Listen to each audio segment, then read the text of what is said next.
This is Walter Cronkite in our CBS News election headquarters, where almost three-quarters of the nation's precincts have now been reported. 73% of the precincts, as a matter of actual figures. Kennedy, 26,317,000. Nixon, 25,113,000. Nixon's popular vote has increased to the point where he has almost cut the Kennedy margin to 1 million votes. For the first time since long before midnight, the Kennedy proportion is still 52% of the electoral vote, however. In the, of the popular vote, that is. On the electoral vote, it still stands at this very close figure of Kennedy 265, 4 votes short of the 269 he needs for election. Nixon has climbed to 169 with the addition of Wisconsin's 12 votes a short while ago. It's noteworthy that Kennedy has not added any electoral votes except for the 3 in Nevada in the last hour and a half, almost 2 hours, and is holding steady at that 265. There are critical states at hand, which we will give you a report on in just a moment. First, let's go to Hyannisport, Massachusetts, and Charles Von Frem.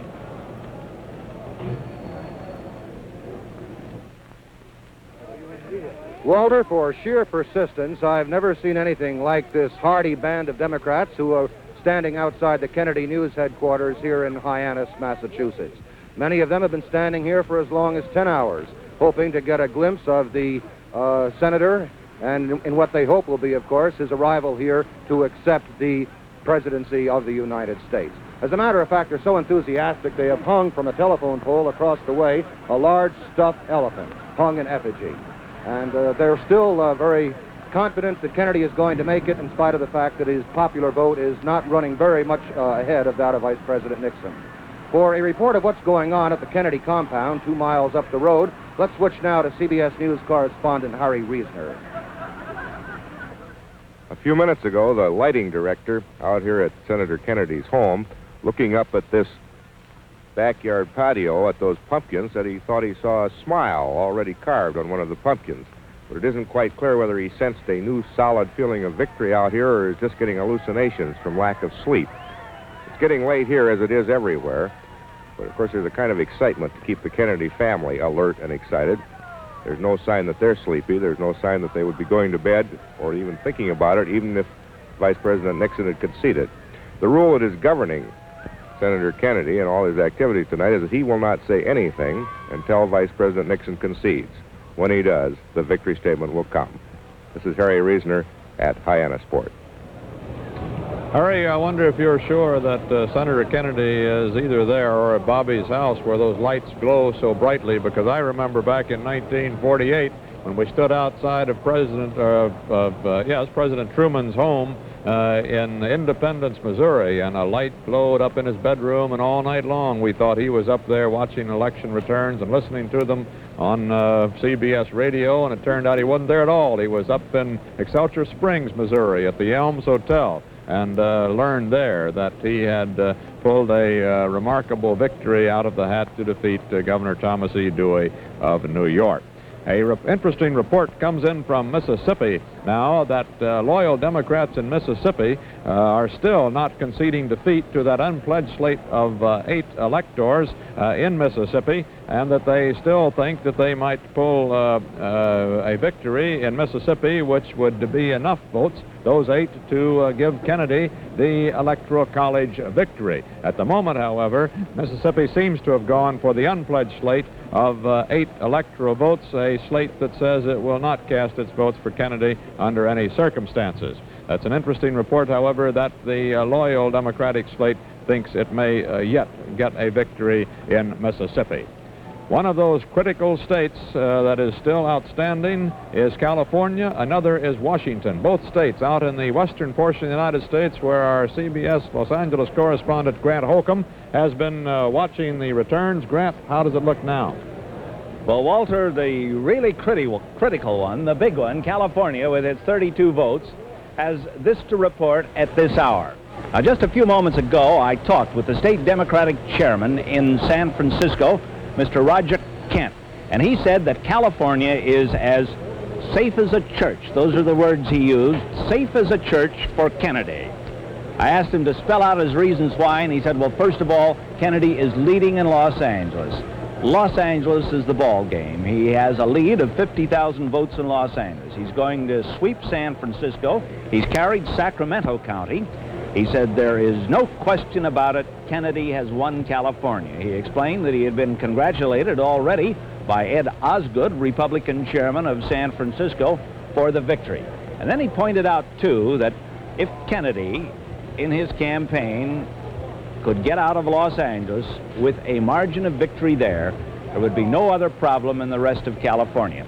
He said that he had been a little worried about some of the San Joaquin and Sacramento Valley areas because he felt there had been a religious issue there. But he said the valley is being carried for Kennedy 3-2, and the religious issue that he worried about really had not developed. So that's the report from Roger Kent, the Democratic chairman of the state of California. Now let's go down here and take a look at the state of Washington.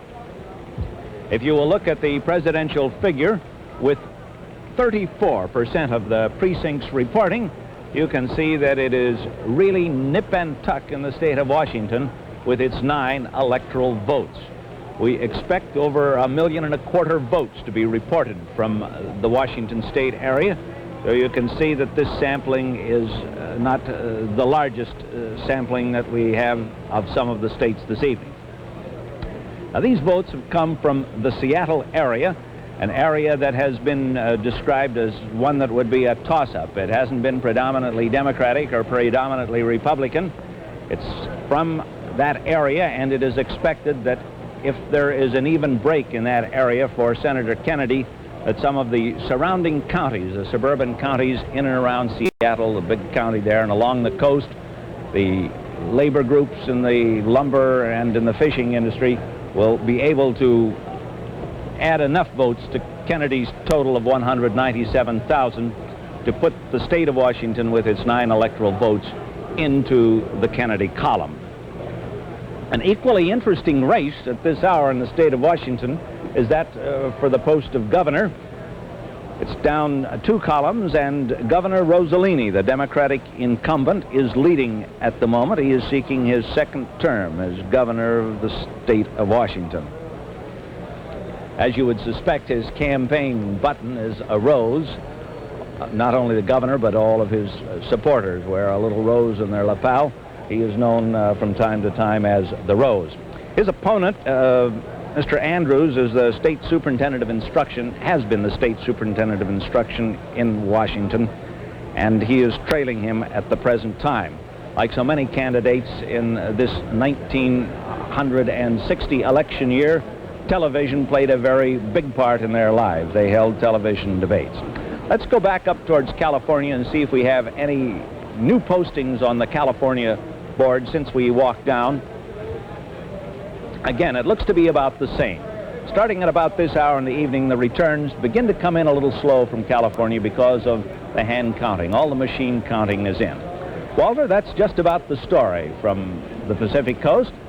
I see that you're sitting down at your desk chatting, so let's go back there. I'm going to have a chat here in a moment with Elmo Roper, who has been doing a detailed analysis of these critical states still outstanding. But right now it's time for Betty Furness and an item of interest from Westinghouse. Interest is right, Walter, because here's the automatic washer backed by the guarantee of cleaner clothes or your money back. Yes, with this new 1961 laundromat, you must get cleaner clothes or the purchase price will be refunded. You see, only Westinghouse offers more washing power for cleaner clothes.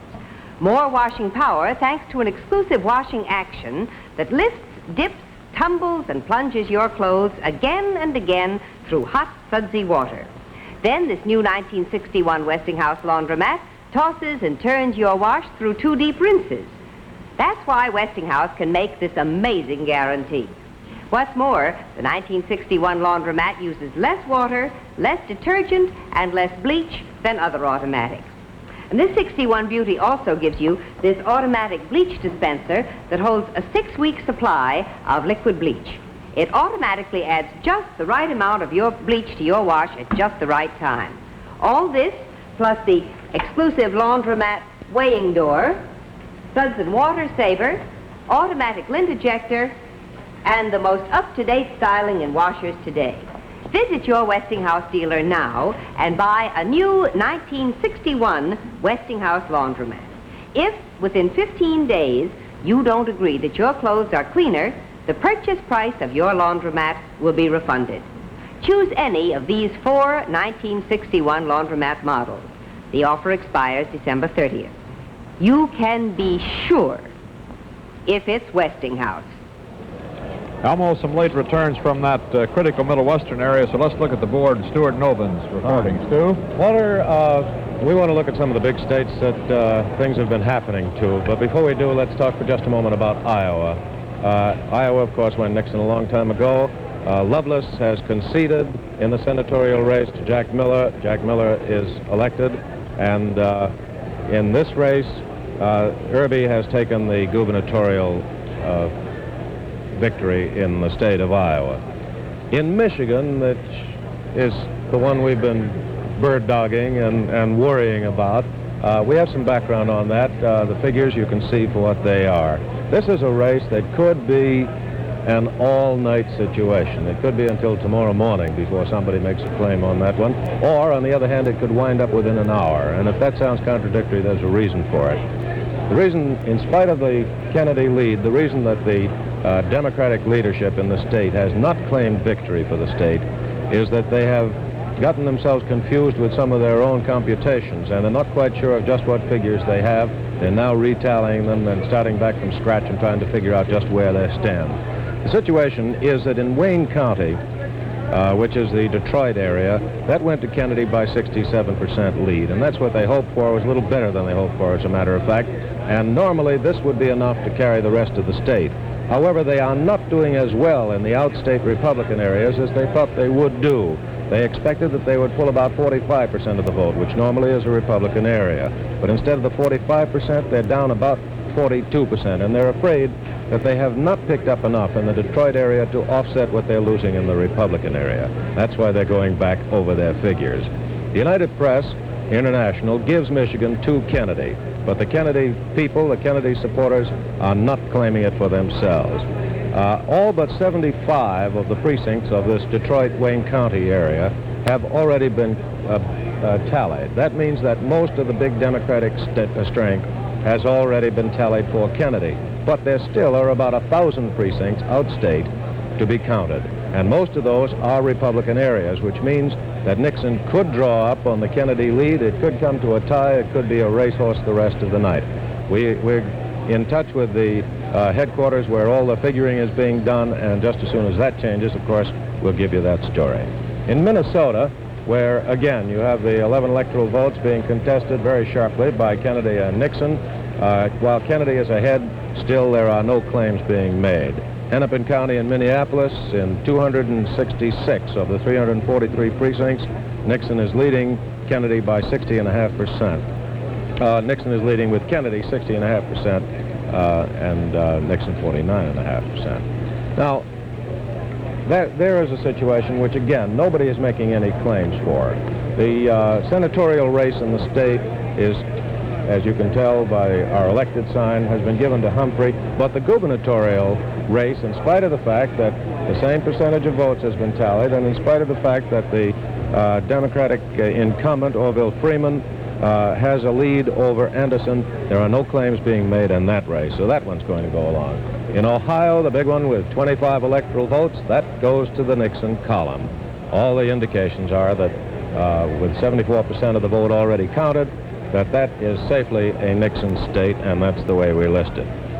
In Wisconsin, another state goes into the Nixon column. That's 12 electoral votes, and the lead, as you can see, is a fairly substantial one. The number of precincts already counted is a large part of the vote, and the rest will not materially change what happens in that state. Walter, that's about it on the major states, and perhaps in a few moments, if you like, we might read some of the other boards and go over some of the other recapitulations. We hear word from California that Vice President Nixon has left his hotel suite and is on the way downstairs. We may be seeing Vice President Nixon very shortly from the Ambassador Hotel in Los Angeles. We'll cue that picture in just as soon as we have one of him. 74% of the precincts are now reported for President. Kennedy in the popular vote, 26,624,000. Nixon, 25,478,000. In the electoral vote, Kennedy still stands at just 4 votes short of the 269 he needs. And here is the picture of Vice President Nixon and Mrs. Nixon. And Mrs. Here's our Nixon correspondent in Los taking the Angeles. back way down from their suite in the Ambassador, down the stairs outside, around the Ambassador, and they are now headed for the ballroom, where presumably Vice President Nixon will concede defeat to Senator John Kennedy.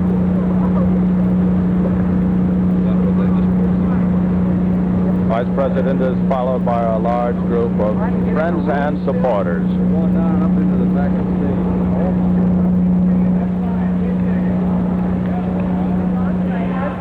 And here in the Sunset Room, a large group, a packed room of loyal Nixon supporters chanting, "We want Nixon," await the arrival of their candidate, who we are told on reliable authority is coming down to concede his defeat by Senator John Kennedy. This group has remained all evening. They were told about an hour ago for the first, and here is the Vice President.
Enthusiastic reception the Vice President has had during his entire 50-state campaign.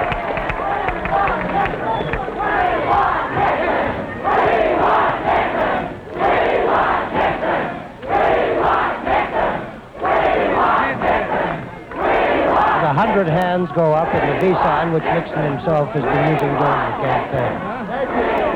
Perhaps the crowd is aware of what the Vice President is going to say and wants to delay that moment as long as possible. Thank you very much. Thank you. Thank you. Well, you know, I thought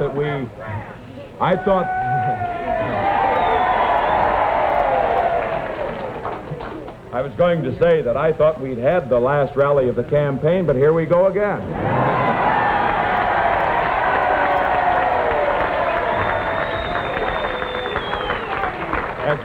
As all of you in this room know, and as all of you millions who are listening on television and radio realize, it is normally the custom for a candidate for the presidency or for any other office not to appear until after the decision is definitely known and all the votes are counted beyond doubt. However, I have been keeping some pretty late hours recently, and as some of you have, I know, who have met me at the airports as I've come in with Pat on occasion, I know, too, that many who are listening in the eastern part of the United States will find that it is now about 3:15 in the morning. And before the evening was over, I did want to have the opportunity to speak to those in this room who have been with us during the day, and also to those who are listening on television, to say these things. First, to express to all of you who have done so much in this campaign our appreciation. Words are really inadequate at times like this. We can only try to let you feel what we have in our hearts. And I can say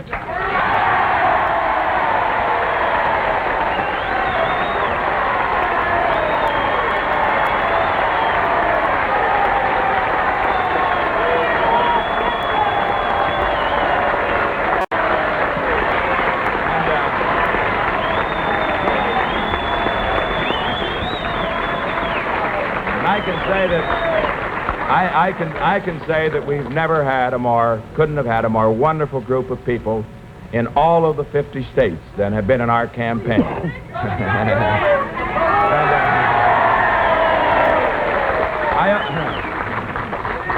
And then too,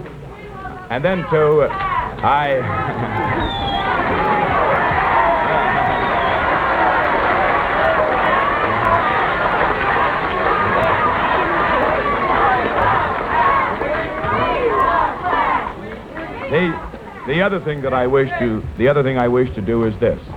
I am sure that many are listening here who are supporting Mr. Senator Kennedy. I know, too, that he probably is listening to this program. And while the...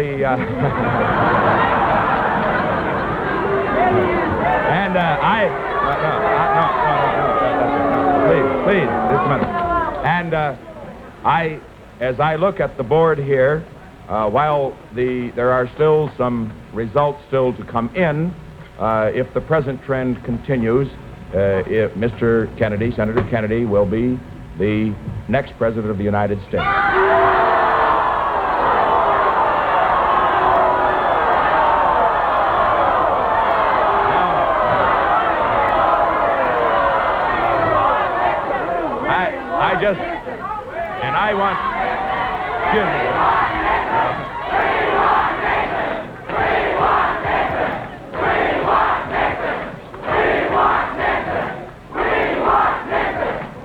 Thank you very much. And I want to say that one of the great features of America is that we have political contests, that they are very hard fought, as this one is hard fought. And once the decision is made, we unite behind the man who is elected. I want all of you to know.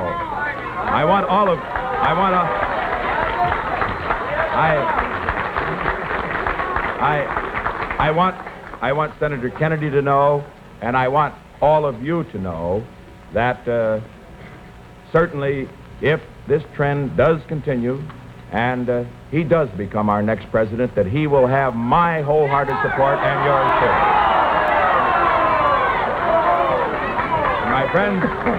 My friends, with that, I want to say again my deep thanks to all of you who are here, to those who have listened on television and radio, and again, my congratulations to Senator Kennedy for his fine race in this campaign, and to all of you, I am sure his supporters are just as enthusiastic as you are for me, and I thank you for that.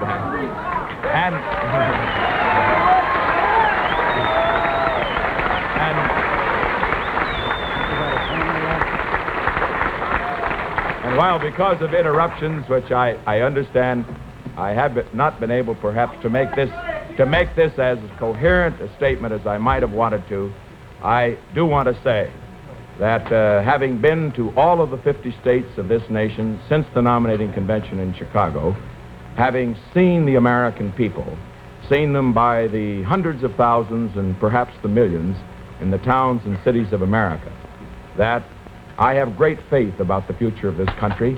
I have great faith that our people, Republicans, Democrats alike, will unite behind our next president in seeing that America,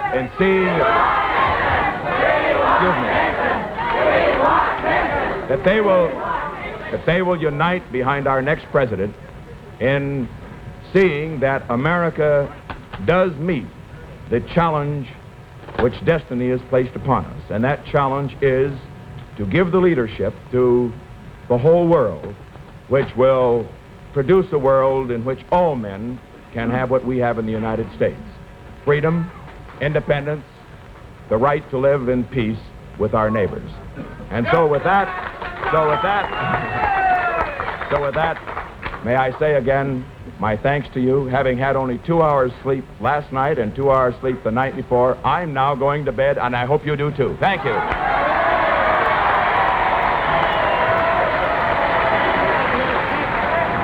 So Vice President Richard Nixon is going to bed tonight on this election night without conceding the election to his Democratic rival, Senator John Fitzgerald Kennedy. He came as close as a man can, but did not actually concede. He said that if the present trend continues, Senator Kennedy will be the next president of the United States, but that could hardly qualify as a concession at this time. He is going to bed without conceding the election. He did congratulate Senator Kennedy for his fine race in the campaign, and obviously his attitude was one of concession. You saw Mrs. Nixon almost break into tears there. There obviously is no happiness in the Nixon camp. And as we say, he came very close to a concession, which will, when he does make it, bring him to the end of a 60,000-mile campaign trail that carried him for the first time in campaign election history through every one of the states. Now 50 states. No candidate before has ever gone to all of the states of the Union. Senator Kennedy, in making a 75,000-mile campaign trip, went to some 44 states in the United States. It brings Vice President Nixon also, when this concession comes, and now will have to be apparently sometime tomorrow if he follows out this plan to retire at this point. It will bring him to a stop, at least temporarily, in a political career that has amazingly been only 14 years old since he became a congressman in 1946 after leaving the Navy, and went from there to the Senate in 1950 and then to the vice presidency in 1952. What his political future holds, of course, is a great deal in the Senator Vice President Nixon's own plans at the moment. However, he has not conceded the election up to this time, 3:27 a.m. on this morning after the election, November the 9th, and says he is retiring without making that concession. He says only now that if the present trend continues, his rival, Senator Kennedy, will be the next president of the United States. The vote, as he was making that announcement, just passed the three-quarter mark from over the United States as a whole. Nixon, 25,798,000. Kennedy, 26,983,000. And Senator Kennedy still is 4 votes short of the 269 electoral votes he needs to definitely clinch this election, which already most of the newspapers across the country and many of the political leaders on both sides have given to him. Let's go down to Washington now, where Wells Church is standing by at the Republican election headquarters at the Sheraton Park Hotel. Come in, Ted. Well, Walter, we learned a little bit, just a little bit before the vice president spoke out there in California, through sources very close to him here in Washington, that he was not going to concede tonight. And I thought you might be interested in knowing the reasons why, although they do appear to be rather obvious. In the first place, being in their home state of California, they are able to check very carefully the vote in California, and they are thoroughly convinced that the San Diego vote would cancel out the San Francisco vote, and that San Francisco is by no means lost. They also felt that they could take Senator Dirkson's word about Illinois, and he advised them not to concede on the Illinois situation. And the situation in Michigan, and they had already gotten Ohio, they just decided that it would be unwise to concede tonight, and that the only thing they could gain by it would be to let people go home and go to bed.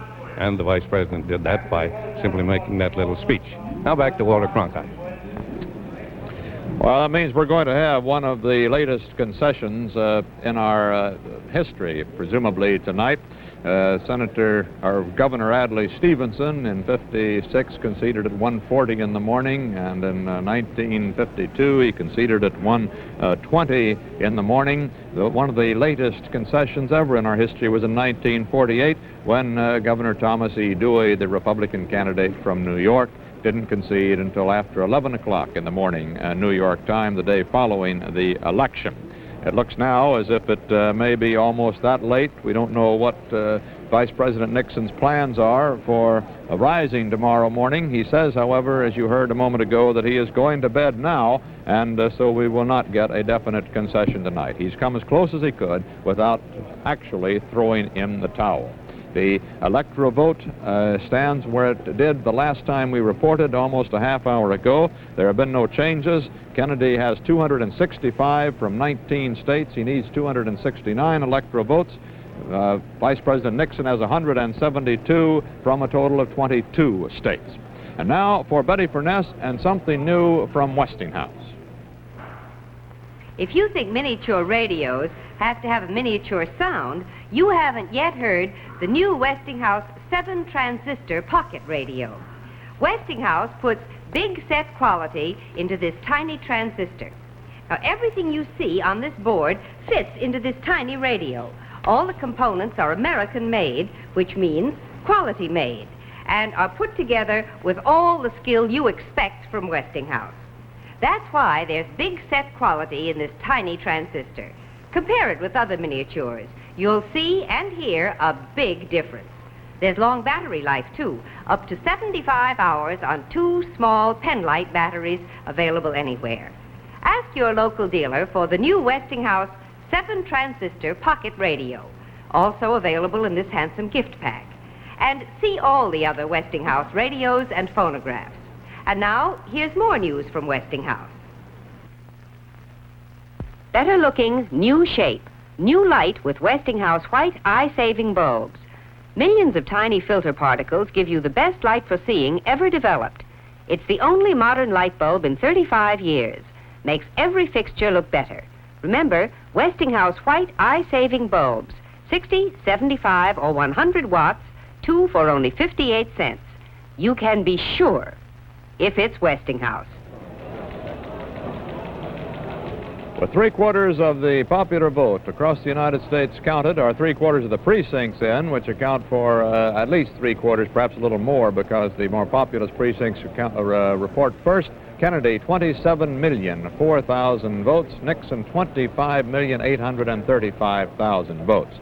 The percentage of the popular vote has now dropped for Senator Kennedy to something just a little over 51% of the vote. Nixon has something like 49% of the popular vote. And it's interesting to note, and Howard K. Smith and the IBM folks can rub their hands in glee, rub IBM 7090 in glee if they want, that was the breakdown of percentages of popular votes that they predicted, I think it must have been as long as 7 or so hours ago, as I recall. There are still these votes outstanding from the populous states that could make a difference in the total. Senator Kennedy still is being denied the final count of 269 he needs by a mere proportion of 4 electoral votes. Let's go out to where 2 of those states are still hanging, California and Washington, and a report from Grant Holcomb. Grant? Well, Walter, some people might think that they're still hanging. California at the moment has gone very much ahead for Senator Kennedy. This is the biggest lead that he has had all night. Now, from now on, the returns are not going to come in rapidly, but on the basis of these returns, it certainly would appear to be safe to say that Senator Kennedy is going to carry California. He's been leading in California all night long. Historically, you don't have any cliffhangers in an election in California. Once a trend is established, the trend usually grows. That, of course, is the modern-day history. We all know what happened back there in 1916. But there's certainly nothing in any of the indicators that I've seen this evening to suggest that that's going to happen. Senator Kennedy is leading in Los Angeles County, which is the big populous county of California, with 40% of the vote. His lead has increased there throughout the evening. He's leading in San Francisco. He has been expected throughout this race to carry the northern part of the state. Throughout the San Joaquin Valley and the Sacramento Valley, huge vote pluralities were rolled up for Adlai Stevenson 4 years ago, and so certainly that can be regarded as safe Kennedy territory. They just haven't gotten around to counting the votes yet. Now, the other one that is hanging in the West is the state of Washington. It's way down at the other end of our panel of 13 western states, panel number 12. Let's go down there and take a look at it. At the moment, it is nip and tuck, and Vice President Nixon is leading with 36% of the precincts reporting. These precincts have reported from such places as Kings County, which is the county that Seattle is in, and Nixon is leading there by 6,000 votes. This is normally regarded as a touch-and-go county, one that could go Republican one time, Democrat the other time. Nixon leading by 6,000. Kennedy has the edge in the surrounding counties of Pierce and Snohomish. Nixon has a very narrow lead in Spokane, and that might be the tip-off as to what might eventually happen in Washington, because traditionally Spokane should be regarded as a strong Republican area. But this is not true. Nixon's lead in eastern and central Washington is not a substantial lead. It's a very narrow lead at this moment. So again, an indicator that the state might flop into the Kennedy column. If it doesn't flop into the Kennedy column, and it doesn't flop into the Nixon column, the interesting thing is going to be the count of absentee ballots, because they have a record-breaking 85, and that figure is correct, 85 to 90,000 absentee ballots that might very well determine what happens in the state of Washington. Walter, that's just about the story for the two states in the West, California and Washington. Okay, let's check the Middle West, since where Stu Novins is presiding over a couple of undetermined states, too. Stu? Yes, they are undetermined, Walt. Michigan and Minnesota are the holdouts, and these are the ones that between them have 31 electoral votes. And while that may or may not be academic as far as the national picture is concerned, it's very important anyway. In Michigan, the situation is still pretty much as we reported it before.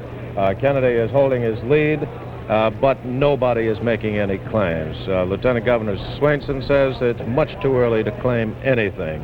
UPI, I think we reported earlier, gives Michigan to Kennedy, but there's still a good piece of vote to come in that state, and a lot of it is rural, and we just don't think that the time has come yet to assign that to one candidate or the other. Senator Pat McNamara has a very good lead ahead of Alvin Bentley, the congressman who's challenging him, but even McNamara is not making any claims on that, and Swainson, as we indicated before, says things are too early yet to judge. Swainson has a pretty good situation going for him there. One can judge by the trends. In Minnesota, Kennedy is still ahead of Nixon, and a large part of the state is still to come.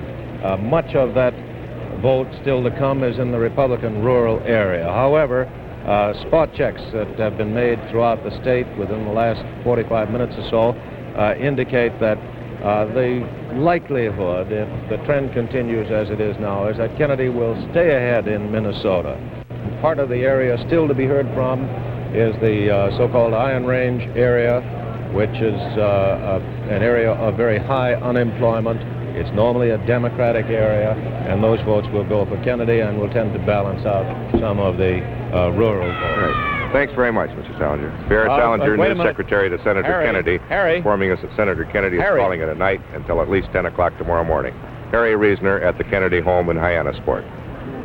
Well, that's the report. We didn't hear Pierre Salinger give it himself, unfortunately, because of audio difficulties there, but you did hear Harry summarize it.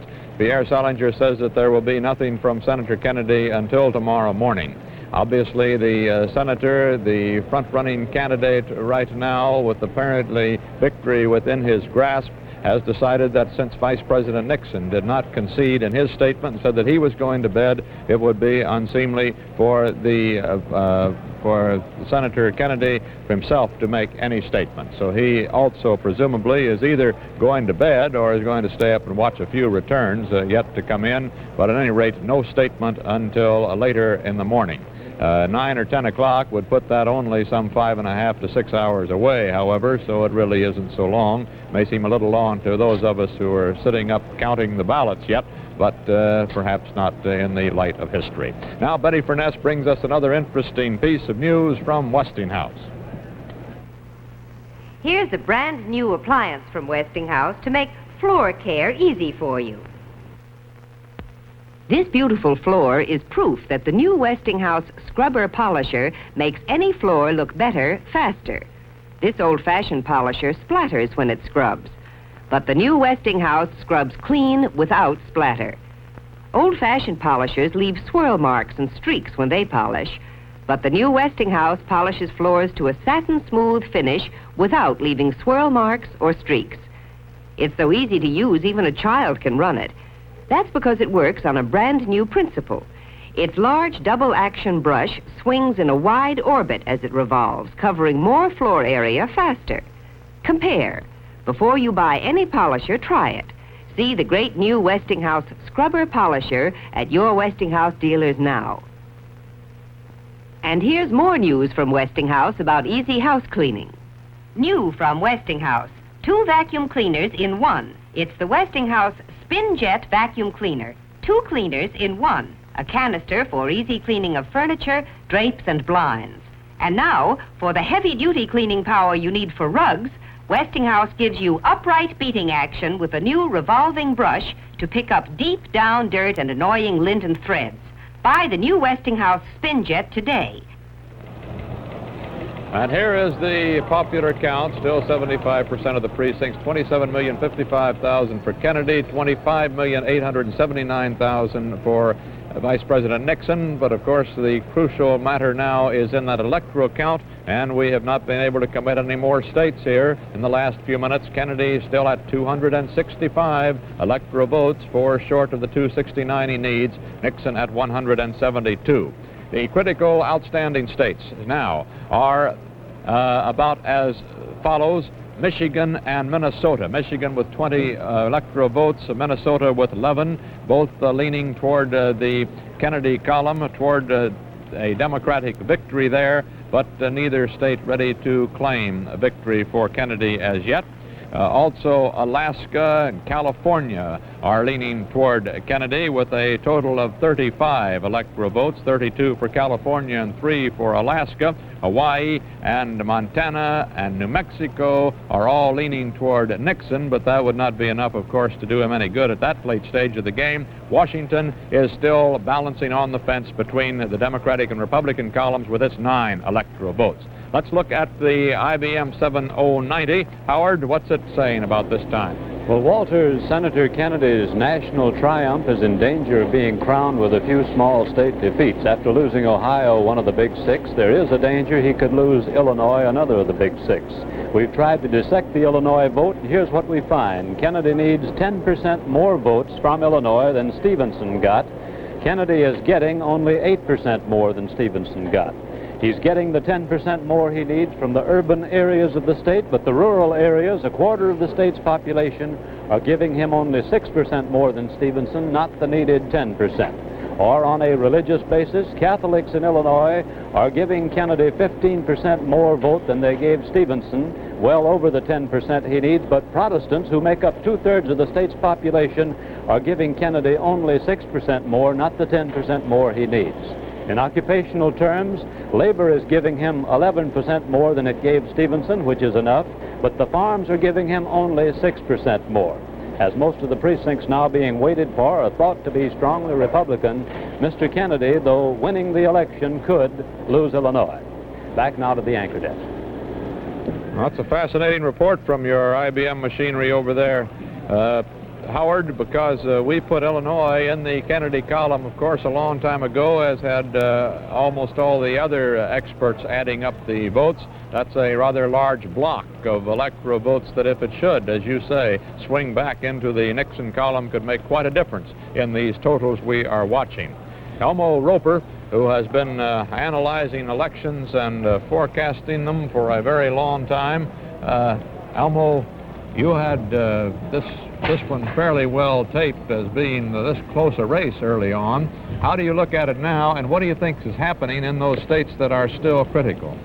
Well, Walter, it's been a long time since we've been up at 3:45 without being sure who won. I think this can qualify as a very close election, with probably the popular vote getting pretty close to 50-50 before it's over. I suppose the reason Mr. Nixon didn't concede is because he does have a statistical chance in 4 rather important states. Now, I'm not calling it a good chance, I'm calling it a statistical chance.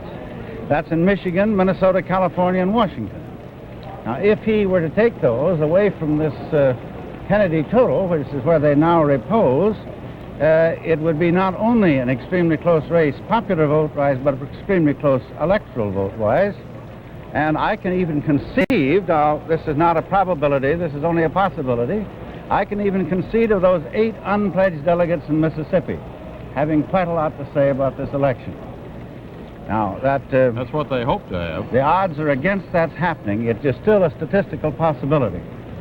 And I imagine if that were to happen, that those hoodlums who are guilty of roughing up Mrs. Johnson and probably swinging Texas back into the Kennedy column out of sympathy for this lady who got roughed up by hoodlums, those people will probably be feeling pretty badly by tomorrow noon. Elmo, we want to come back in just a moment for more of that, but right now Charles Von Fremd is standing by in Hyannisport, and we don't know what he's got, so we better get up there and find out. Charles Von Fremd. Charles? Yes, sir. Yes, sir, Walter.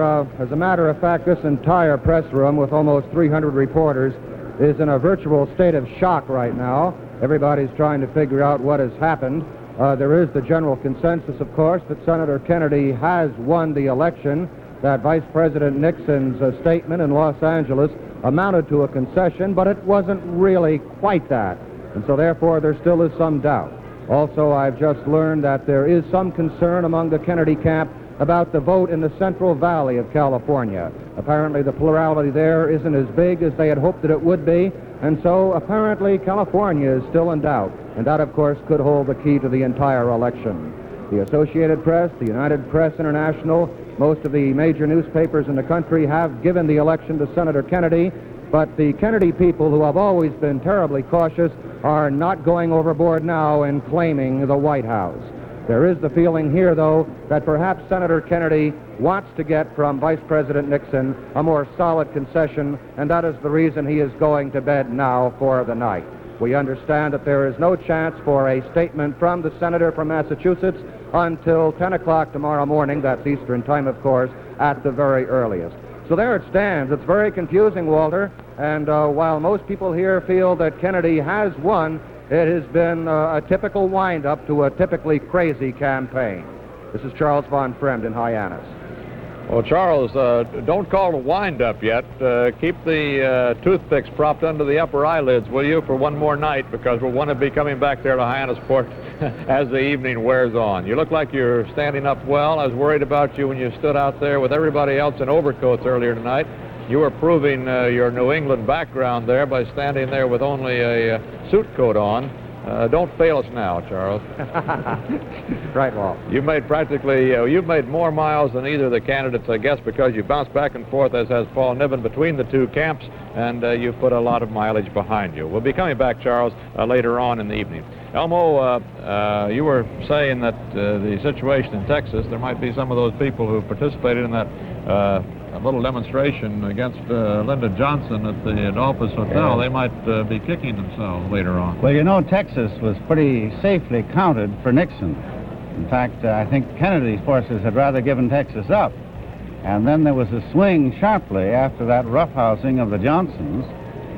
People might, I think they felt, well, we can stand a little bit of protest here, but we can't stand the protest to be physical. It can only be at the ballot box. And in my judgment, that swung Texas back in to the Kennedy column. You know, on the basis of that IBM report, I don't know whether you were able to hear it a moment ago, but Howard Smith was taking a look at Illinois with the help of the IBM 7090 and saying that it was still possible for Illinois to swing back into the Nixon column there on the basis of a projection of the Stevenson vote of 1956 and the Kennedy vote this year. If that happened, those 27 big electoral votes from Illinois would just drop this thing right away to 238 for Kennedy and 198 electoral votes for Nixon, putting it again in a real horse race. Well, he's quite right. That is statistically possible. I want to say possible, not probable, but certainly Illinois is not yet in the bag, any more than any of these four states are. Now, if I were a betting man, I wouldn't want to bet that Mr. Nixon would carry all four of these states we've just discussed. All I say is that he does have a chance to carry all four, and he probably will carry one or more of them. Well, thank you very much, Elmo. We'll check with you later on this morning if we're all still awake. alive Thanks, at the Walter. CBS News election headquarters. This will be the latest one we've ever done on television. We've had some later ones before the days when we held open all night like this. There have been some very late ones. This is 1948, as we told you earlier, which was an 11 a.m. concession by Dewey. However, this year it can very well go even later than that, depending on how late Vice President Nixon sleeps out in California. And since California runs 3 hours later, he'd have to get up by 8 a.m. in the morning to beat Dewey's concession time of 11 a.m. Eastern time. Eric Severide, you've been following the returns as they go down the board. What do you say now? Well, Walter, I was just trying to figure out here what would happen if the nightmarish thing that we sometimes worry about actually did happen, that Mr. Roper just referred to, and that is neither one of the two candidates having an outright majority. Priority for a new administration, whoever gets in, Mr. Lodge. Well, that's for the president-elect to decide. That's not for me to decide. What do you think is the most pressing international problem? Well, there are a lot of pressing international problems. You've always got Berlin. You've always got the situation in the Middle East. You've got the question of nuclear testing. Those are all pressing problems. You've got the question of the underdeveloped areas. All of those are urgent. What provision is being made for a transition, an orderly and a complete transition to a new administration? I don't know. I don't know. I remember in '53, I came down here to effectuate a transition between the Truman administration and the Eisenhower administration on everything except fiscal. Joseph M. Dodge was here on the fiscal side, but I just don't know what's being done about that. Sir, what advice would you have from a new president? Well, the new president hasn't asked my advice. Do you have any? I never volunteer advice. I haven't ever done that. You've never asked me. You've been with me now for 2 months. You've never asked me my advice. Well, now, you said I could have given you some good steers, too. You said you tried to see Presidents Roosevelt and Truman, and did. I did, Offer yes. advice. Yes. Do you have advice now for the president? Oh, I'm not a senator. I'm not a member of the Senate. You're a senator. I'm a citizen. I'm Citizen Lodge. I'm a private citizen. Very private. Very much of a citizen. You're going back home and sail the boat? Well, I'm not going to sail the boat in the middle of the winter, I'll tell you that. Ambassador Lodge, do you think there was any one thing that went against the Republicans in this election? I never do any postmortems on elections. I've been in a lot of elections, some of which I've won, some of which I've lost. I've won more than I've lost, let me say that. And I've a great many more.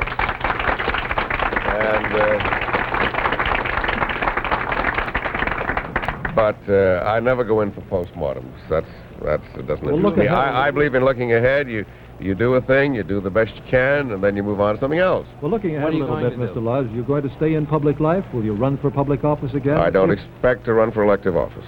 No, I don't expect to. What do you intend? I've had 17 years of elective office. I've had 4, 6, 7 elections that I've been in myself, one that I managed. And I don't expect to go in for elective office. No, I don't. Are you going back to the Army? Back to the Army. No, I don't expect to. I don't expect to do that. Well, I may do a month or so, that type of thing. But I'm not going on extended active duty. No. Cabot, do you have a book yet? A book? What do you mean a book? Almost all public officials, whether elected or not elected, have books. That's a temptation that I could easily resist. Easily. What about diplomacy, Mr. Lodge? You've had a long and successful and striking career on the diplomatic side for the United States. I just haven't made up my mind what I'm going to do. I'm going to try to take my wife and go to some hot Caribbean island, which I shall not divulge to the journalists, although Cuba? Now that I'm... what? Cuba? A Cuba? hot Caribbean island? Well, that's one of them, but that's not the one I'm planning to go to. That's not the one I'm planning to go to. Do you think we will not find it? You will find it. Yeah, I know you. You'll find everything. You'll find everything. Well... Thank you, Mr. Ambassador. Well, she has a cold. She has a cold, but otherwise she's all right. Thank Good night. Good Thank you very much. One thing that Ambassador Lodge did not say was that The plans for a transition have been held up slightly. A cabinet meeting is scheduled. The president has called one for 11:30 tomorrow morning. News Secretary James Haggerty has been around here most of the night with telegrams in his pocket, telegrams addressed to Mr. Nixon, Mr. Kennedy for either contingency. These telegrams will now remain in his pocket. The Secret Service men who had been assigned to the president-elect, whether he be Kennedy or Mr. Nixon, will wait for a formal concession, as will we all. And now, this is Richard C. Hottelet in Washington. That was Richard C. Hottelet with the Republican candidate for the vice presidency, Ambassador Henry Cabot Lodge, who, as you heard, takes the same line as does the presidential candidate on his Republican ticket, that if the present trend continues, Senator Kennedy will be the next president of the United States, but they are not conceding as yet. About 3 hours ago, Senator Lodge, or former Senator Lodge, former Ambassador Lodge also said that he was going to bed and gave a very grim statement. So apparently he did not go to bed and was kept awake by these late returns and the fact that these returns are still somewhat in doubt at this hour. As a matter of fact, we have just run up a comparison of the race as it's going this year compared to the race at this same time, 4 a.m. in 1948, when President Truman was being challenged by Governor Dewey of New York. And at that time, President Truman had 49% of the vote, which is the same percentage of the vote that Nixon has at this time. However, as you see, Dewey was trailing with 46% of the vote, whereas at this time, Kennedy has 51%. Another factor to be remembered in that election of 1948 was that Truman never exceeded 49% of the vote, but he did have a majority of the electoral vote. The difference being taken up by the fact that the third party, the Progressive Party, the States' Rights Party, rather, with Strom Thurmond running as its presidential candidate, had enough popular votes to keep Truman's percentage below an actual majority of the popular vote. That's the situation that, as a matter of fact, Eric Seberide was discussing when we were interrupted by Henry Cabot Lodge from Washington. Eric, you want to continue now, picking up a possibly long-lost train of thought? Walter, just for the record, we have to account for possibly the doleful situation of neither Kennedy nor Nixon getting the 269 electoral majority. This could happen. It's theoretically possible, though hardly likely, because Mississippi has chosen that unpledged set of electors, 8 of them, and because of the 11 Alabama electors, 6 are not pledged to Kennedy.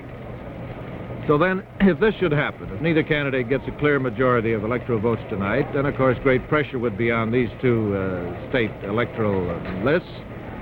They would meet on December 19, when the whole Electoral College so-called meets, and cast its vote. If these unpledged so split that there was still no majority for Kennedy or Nixon, which is again faintly theoretically possible, then of course the House of Representatives would decide. It's not a vote per man, it's one vote per state. And that vote is decided within the state delegation by simple majority there. The Senate would choose the vice president in that case. How would the states line up in the House if this remote possibility came about? In terms of seats, of course, the Democrats are well ahead. They'll probably have at least 100 majority, but that isn't what counts. What counts is the number of majorities within state delegations. As far as George Herman, our congressional expert tonight, can figure it out quickly with a pencil, it would probably come to about 28 Kennedy states to about 22 Nixon, as the election is now going. This sort of thing happened twice before, once in 1801 when Jefferson won over Aaron Burr, and in 1825 when John Adams won over Jackson. Anyway, if anybody is still interested in that part of the political science picture, that's what would happen if nobody got the 269 tonight. Thank you, Walter. Well, and then we can move the whole machinery, Eric, down to Washington, D.C. and go through the business at the House of Representatives. However, as you say, the possibility seems to be a remote one, even though we are sitting here at 4 a.m. in New York, waiting for some critical votes to fall. Time now for Betty Furness, who is still with us, and an item of interest from Westinghouse. Well, Walter, right now, Westinghouse is out hunting. hunting for all old refrigerators like this that are too small and too cramped and just not good enough or big enough. Yes, these old refrigerators are wanted for trade-in today. There'll never be a better time to retire your old refrigerator than now when Westinghouse is announcing this new Westinghouse Deluxe cold injector refrigerator with separate home freezer. Just look. Room up here for over 100 pounds of frozen food. Now, with all that capacity, you can take full advantage of food sales. Stock up on fruit juices, vegetables, meats, ice cream when prices are low. And here, in the big refrigerator section, is the amazing new Westinghouse Meat Keeper. Now, in its roomy drawer, you can keep a full 10 pounds of meat, even hamburger, store fresh for 7 days without freezing. While down here, in these twin vegetable crispers, your vegetables will stay garden fresh and crispy for many, many days. So even if your family is large, you need market just once a week. Just think of all the time and trouble and money you can save. See it for yourself. And remember, this big new Westinghouse Deluxe Cold Injector Refrigerator, like all 1960 Westinghouse refrigerators, has earned the famous Good Housekeeping Magazine Guarantee Seal. You can be sure if it's Westinghouse.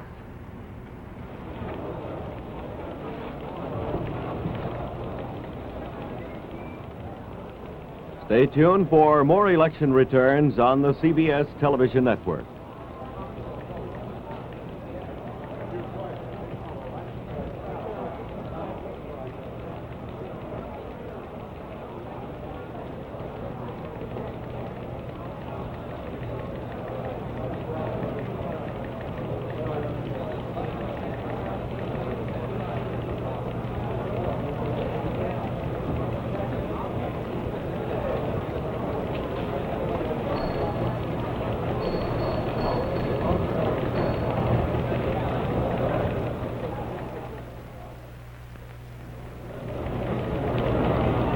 And here we are, back at the CBS News election headquarters as we go through the night and toward the dawn, counting the votes in this, one of the closest presidential elections in many, many years. Although we have been seeing a vote throughout the evening that indicated that Senator Kennedy would be elected, most of the major newspapers across the nation have said that he has been elected to the presidency, and his opponent, Vice President Nixon, has come very close to conceding. There is still no concession. There will not be one until sometime later on in this morning. And here is the way the vote stands. 77% of the precincts counted. It's that close. 27,371,000 for Kennedy, 26,266,000 for the Republican candidate, Vice President Nixon. That is 52% of the vote, but just barely 52% of the vote for Kennedy and 48% of the vote for Vice President Nixon. But the important thing, of course, is that electoral vote. And the way that stands now is 265 votes, 4 short of the 269 majority needed, definitely in Senator Kennedy's column, 172 votes in Vice President Nixon's column.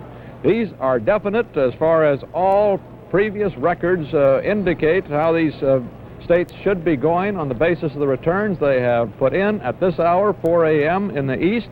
And yet we heard just a little while ago from Howard K. Smith over at the IBM Data Center that there is still a statistical possibility that votes that already have been put in the Kennedy column as definite could still flop over. That would be the case in Illinois, he cited, on a thin possibility, but it still exists, that Illinois could go over with 27 votes, which would change the situation and give Kennedy far less and bring Nixon almost up to 200 electoral votes himself. And we're watching now for several critical states that are still yet to come in and could swing this election one way or the other. Michigan and Minnesota, with a total of 31 electoral votes between them, Michigan with 20 and Minnesota with 11 votes, are both leaning toward Kennedy, almost about to fall in his lap, but they cannot be declared as yet. Outstanding votes still could make those states pull back into the Republican column. And over in the Democratic column also, Alaska and California, with a big block of 35 votes between them, most of those Californias with 32, they could still make a difference. In the Republican column, leaning Republican, are Hawaii, Montana, and New Mexico, and they could also make a difference if it gets that close. Of course, any votes could, and Washington's 9 electoral votes are still on the fence between the Democrats and the Republicans. But we can get details of those races now from Mr. Holcomb, who has the West board under his thumb, we assume. Big thumb. Walter, they're just posting some new Alaska returns. I thought you'd be interested in taking a look at them because most of these votes come from the southern part of the state around Juneau, and it is expected that Vice President Nixon would carry that area. As you can see, the total gives an advantage to Kennedy now of some 2,000 votes. But the big question mark in the West at the moment in the minds of many observers is the state of California. Over 2 panels, and you can see the latest returns from California, and it's sad to report, but the incoming returns are beginning to slow down considerably in California. The reason for that is Los Angeles County. They're switching from their incomplete telephonic reports to semi-official reports, and it'll take about 3 more hours for them to catch up with where they have been on the telephonic reports. But I was talking on the telephone to Los Angeles just a few moments ago to the Republican County Chairman in Los Angeles, Mr. Pat Hillings, and he said that he sees it as the trend being set. He said, I would be surprised if we overcame Senator Kennedy's lead in California. He said he was hopeful, but looking at it realistically, he said it would be hard to beat a trend such as Senator Kennedy has established in California. That trend, incidentally, was established at the very earliest report this evening. Grant. Not at, yes, Walter. Excuse me just a moment, but I think that you were on the phone out there to Pat Hillings when we heard from Charles Von Fremd up at Hyannisport a moment ago, and he said that there was some concern in the Kennedy camp up there at Hyannisport that because of the Central Valley of California. They said they didn't like the way the vote was coming in from the Central Valley. Have you confirmed anything there? Well, I would say, first of all, that Bobby Kennedy is a natural-born worrier. I talked about that to Pat Hillings, and I talked about it to the Democratic State Chairman Roger Kent in San Francisco. Let's take the Republican answer. Pat Hillings pointed out that that area is an area that has a 3-to-1 Democratic vote normally. It voted that way for Stevenson in 1956 and 1952. It's what the professionals call the Bible Belt of California, but the religious issue as such has not developed to any noticeable degree in any other section of the country this evening, and even if there was some religious voting, Mr. Hillings, the Republican, doubted whether it would be enough to overcome that tremendous 3-to-1 Democratic preponderance. And talking to Roger Kent, the Democratic chairman, he said, you don't need to worry about it. He said, we were concerned about it, but we're, meaning the Democrats in San Francisco, are very happy with the reports that are coming in from those valleys, in the San Joaquin, Sacramento Valley, and he says, as far as he's concerned, there's nothing to worry about. The state is locked up for Kennedy. Walter, I was handed a bulletin here from Los Angeles. It's dateline 1 a.m. Pacific Standard Time. Governor Brown said this morning John Kennedy will carry California and will be the next president of the United States. There isn't any question about it. Governor Brown has been saying since around the 1st of July that Senator Kennedy would carry California by approximately 1 million votes. Any other questions on that California situation, Walter? No, not at the moment. Well, if not, let's take one look down here at Washington, because that's another one that is very close. Washington with its 9 electoral votes, the 12th state on our list of 13 western states. These are the latest returns that we have in. They're machine returns from Seattle, from Seattle and King County, from Snohomish, from Spokane. And the interesting thing here is that the returns in the state of Washington might very much be affected by the absentee ballots. There are 85,000 absentee ballots out in the state of Washington. The reason is twofold. One, they put out a voter's handbook in Washington, and it was suggested that it's a lot easier to vote by absentee ballot than it is to stand in line on Election Day, so a number of people took advantage of it. Secondly, the military in the area of the state of Washington, and they took out absentee ballots. So it's quite possible with this type of race that the absentee ballots, especially when there are 85,000 of them, would play a very important part in the state of Washington. Walter, that's the story from Washington and from California. And we still wait for a new figure from one of these states outstanding to change the electoral vote, which we show still standing at 265 for Senator Kennedy, 172 for Vice President Nixon. Stuart Novins, give us some late returns from those critical Middle Western states, will you? Walter, we've been on this Illinois situation ever since that machine, which calls itself IBM, raised a question as to what might be happening in Illinois from now on. These tallies, of course, are correct as they are, but as I understand it, the IBM machine raised the question of what might happen as more votes come in, particularly from the rural areas. And I think we have the answer to at least part of the problem. Excuse me, Stu, Yes, we got to Walter. interrupt you again. Here's Pierre Solinger at Hyannisport, the news secretary for Kennedy.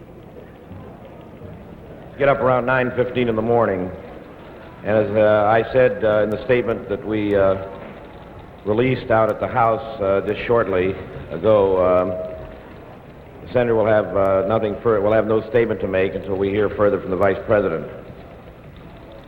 And the earliest that he will make a statement will be 10 o'clock tomorrow morning. 10 o'clock tomorrow morning. He will come here when he makes a statement. He will come here to the Armory and make the statement.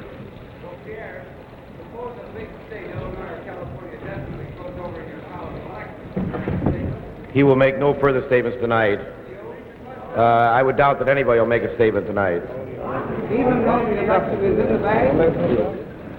Well, we'll have to meet that contingency when we get to it, but the senator himself will say nothing until 10 o'clock tomorrow morning, and I think it would be inappropriate for any of us to say anything until he said something. Well, yeah, 10 o'clock in the morning. It's 7 o'clock in California. He'll still be asleep. He won't say Well, that's very possible. The only reason we...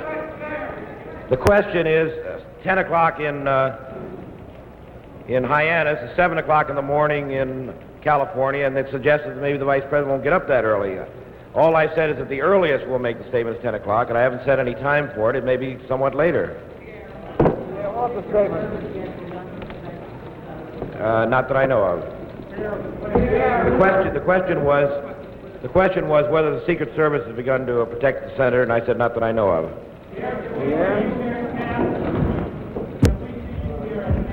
Well, I'm going to go. No, I will not be here at 10 o'clock. I'm going to be with the senator at that time, but we will pass word down, and I'm going to reinstitute the pool tomorrow morning at 9 o'clock.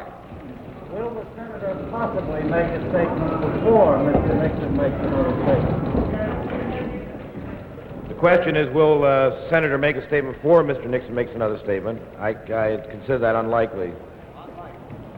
Any chance whatever that the senator would make a statement before 10 o'clock? No, that's why I'm telling you he will not make a statement of any kind before 10 o'clock in the morning. Absolutely not. That is correct. He did. The question was, did the senator see Henry Cabot Lodge on TV? And I said that he did. No, the senator watched it, and that's when he made up his mind to go to bed.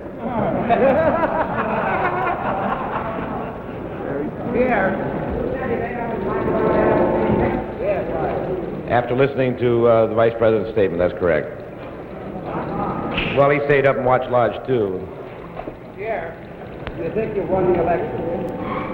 I think we'll just have to wait. I'm not going to make any statements. I think, as I said before, the question is, do I think we won the election? I think it would be inappropriate for me or anybody else to say that. I think the senator will be the one who will make the statement.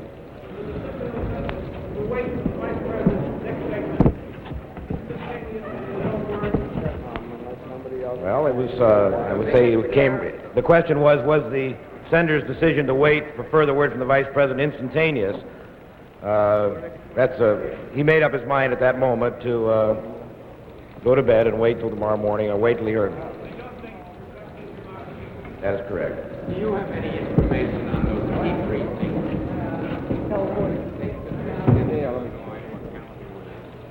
The question is, do I have any information on the key precincts from the states of Michigan, California, and Illinois? I do not. Is there any chance of any of that information being made available to us now from Lou? The question is there any chance of getting that information made available now? Our key precincts in Michigan, Illinois, and California, I will attempt to get those for you, yes. Going to the House. Well, the senator's always been hopeful, and I think that he went to bed hopeful. I think there will be a few people who will remain, but it will not. The question is whether the command post will remain in operation during the night. I think there will be a few people remain there, but I think the bulk of our people are going to go home and go to bed now.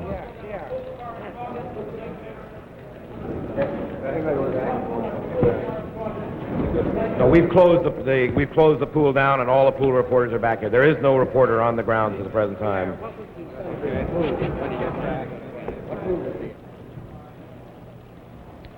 That was Pierre Salinger, the new secretary for the Democratic candidate for the presidency, Senator John Fitzgerald Kennedy, who at this hour still holds on to a substantial lead for the presidency of the United States.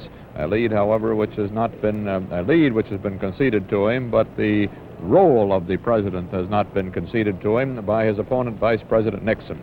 Vice President Nixon said, as you heard about an hour ago, only that if the present trend continues, Kennedy will be the next president of the United States, and with that, Vice President Nixon turned in. Now we've heard another word confirming earlier reports from Hyannisport that Senator Kennedy also is turning in, and that there will be no statement from him until at least 10 o'clock in the morning, and as Pierre Salinger said, it may be even later than that.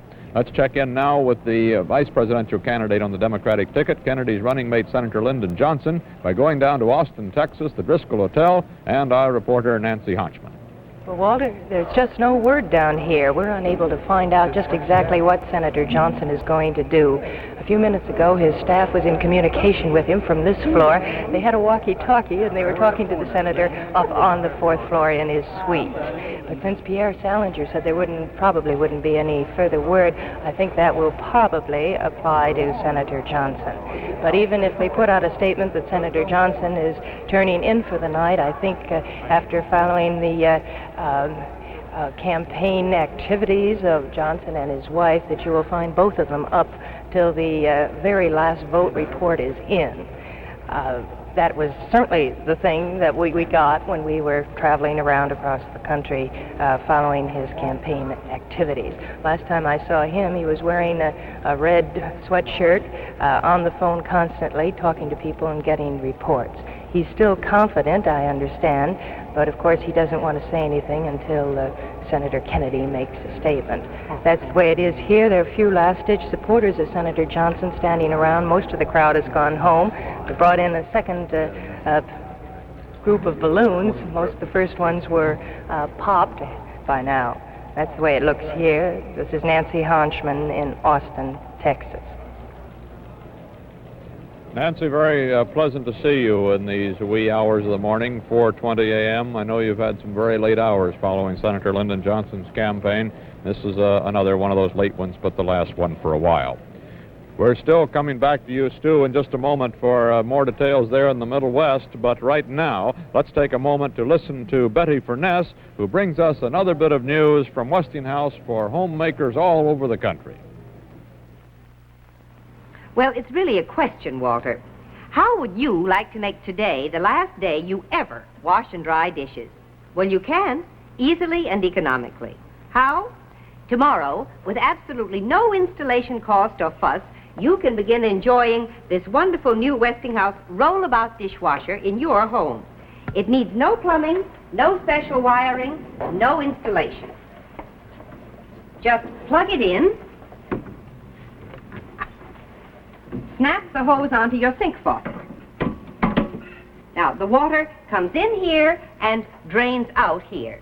And the Westinghouse Rollabout is the only dishwasher that heats its own water with a built-in hot water booster that positively assures 140-degree hot water. What's more, the actual washing doesn't start until the water has reached 140 degrees. And of course, the hotter the water, the cleaner the dishes. The Westinghouse Rollabout dishwasher also features this exclusive new faucet connector that lets you drain aerated hot water for cleaning or cold water for drinking, even while the dishwasher is operating. Now, only Westinghouse has it. Dishwashing through, a convenient reel automatically rewinds the electric cord. Truly, the Westinghouse Rollabout offers everything that you could want in an automatic dishwasher, and you can start enjoying sparkling clean dishes like this tomorrow with no dishwasher installation. See it tomorrow at your Westinghouse dealer. The wonderful Westinghouse Rollabout dishwasher. You can be sure if it's Westinghouse. There still has been no change in that electoral vote. Kennedy still within 4 votes of the 269 he needs. Nixon down to 172 electoral votes of the 269 needed. And now, Stuart Novins, let's go back to you and a much-delayed continuation of that rundown of the Middle Western Board. Walter, I didn't mind that delay at all. It was so nice to hear somebody say he wasn't going to say anything until 10 o'clock. There's a man I can envy. This situation in Illinois is the one we started to talk about earlier. The IBM machines have indicated that there may be a change in the projected vote, the vote still to come in that state, which could conceivably turn things around a little bit in Illinois, a very crucial state with its 27 electoral votes. Also, the more recent reports that we've had coming in now with 77% of the precincts reporting indicate that the lead, the Kennedy lead, actually is decreasing. Now, the reason for that is that the downstate vote is cutting into the Kennedy lead. The downstate vote is largely rural, and this would seem to indicate that the IBM machine is really concerned about something worth being concerned about. But we've been doing some arithmetic, and our correspondent Bernie Eisman in Chicago has been doing his homework, and this is the answer that we've all come up with. There are still about 600 precincts to be heard from in Cook County, which includes Chicago. This is basically strongly Democratic country. Kennedy needs to hold about 50% of that vote in order to carry the state, in order to make up for what he might lose in the rural areas outstate. There are still about 2,000 precincts in the rural areas to be counted. And it would seem to indicate, if one looked at it superficially, that the 2,000 would far outweigh the 600 and that Kennedy might therefore be in very serious difficulty in Illinois. However, the registration figures indicate that the 600 precincts still to be heard from in Cook County will produce more actual numerical votes than the 2,000 precincts that are downstate. In other words, the 600 in the Democratic area will outweigh the 2,000 in the Republican area. It is possible, of course, that that thing can switch and that it could go to Nixon, but it would seem to be indicated that it is very highly improbable. In the rest of the ticket, of course, there is no longer any question about the Douglas election for the Senate. Mr. Whitwer has conceded that election. And Mr. Kerner in the gubernatorial race claims that one. The other state that we've been watching is Michigan. And Alvin Bentley is not conceding anything in the senatorial race there. Senator Pat McNamara, in spite of his lead, has gone to bed, but he's gone to bed without claiming anything. That situation is interesting in the national ticket because the spread between Nixon and Kennedy has broadened, with Kennedy picking up more of a lead in Michigan. In Minnesota, we've talked with representatives of both parties, and that thing is still a toss-up. Seems to be a general consensus that Kennedy will carry the state, but nobody is claiming it. There is a general feeling on both sides of the fence that Humphrey is in, but again, there are no official claims. However, in the gubernatorial race, there's a little bit of a different situation. The new registration figures, there have been about 80,000 new registrations in St. Paul and Minneapolis, and those have helped the Democratic ticket. They mostly are registrations that have been brought out by union votes and by the Democratic organization. But late returns, as we've been watching them, indicate that some of the suburbs of these larger cities of St. Paul and Minneapolis, plus the rural outstate vote, could change the state gubernatorial situation. Anderson is closing in on the Democratic incumbent Freeman, and of all the three on the ticket, Freeman appears to be the shakiest. With 49 1/10% of the total precincts in the state in, Freeman is leading only by 50.8% against GOP State Senator Elmer Anderson, who has 49.2%. Incidentally, Anderson in the primaries pulled a higher vote than Freeman did on his side of the ticket in the primaries. Freeman is trying for a 4th term for governor. There's a footnote. Koya Knudsen, who was running for the House of Representatives, and whom you may recall was the subject of a Koya Come Home campaign in the last election, which she lost, now appears to be trailing again against the same man. And it might appear that Koya might be staying home in Minnesota. Walter, there's one other thing we want to tell you about, and I know you'll be delighted about this. In Minnesota, Hubert Humphrey, whom, as we said, appears to be very, very safe in his spot, has many reasons for jubilation tonight. We were trying to reach him on the telephone earlier. We had his private numbers, and we couldn't understand why he was not reachable when we wanted to get at him, because he had promised to be there. We now have the answer, and the answer is that Hubert Humphrey has become a grandfather for the first time. His absence was because he went to the hospital where his daughter-in-law, Mrs. Nancy Solenson, delivered a baby, 7 pounds, 11 ounces. Everybody doing well there. So Hubert Humphrey is a grandfather, and what does that make you, Walter? Well, it makes me one of the first to congratulate him in front of several million people, I suppose, because congratulations are certainly in order. This has nothing to do with one's political feelings one way or the other. Congratulations, Senator Hubert Humphrey, on becoming a grandfather tonight. And thank you, Stuart, for relaying the information so we were in a position to convey these congratulations. The electoral vote has not changed. It's still 265 for Kennedy, 4 short of the 269 needed, 172 for Nixon. 78% of the nation's precincts are in now, however, and you see that Vice President Nixon has closed within 750,000 again of Senator Kennedy. 26,726,000 for Nixon, 27,523,000 for Kennedy. This is getting down to be a close enough race so that it may, just possibly on the popular vote, turn out to be the closest race of this century. The closest race in popular vote before this was in 1916 in that famous race when Woodrow Wilson and Charles Hughes went to bed, believing Wilson would be the president again in 1916. Hughes would be the president, that Wilson had lost the race only to wake up to find that California had switched.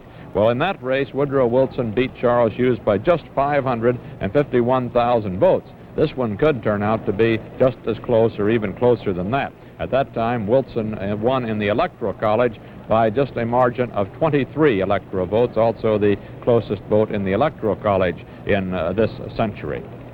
We have some returns from many of the, from all of the Senate races to give you a recap of how the new Senate seems to be shaping up. Let's go down these races very quickly.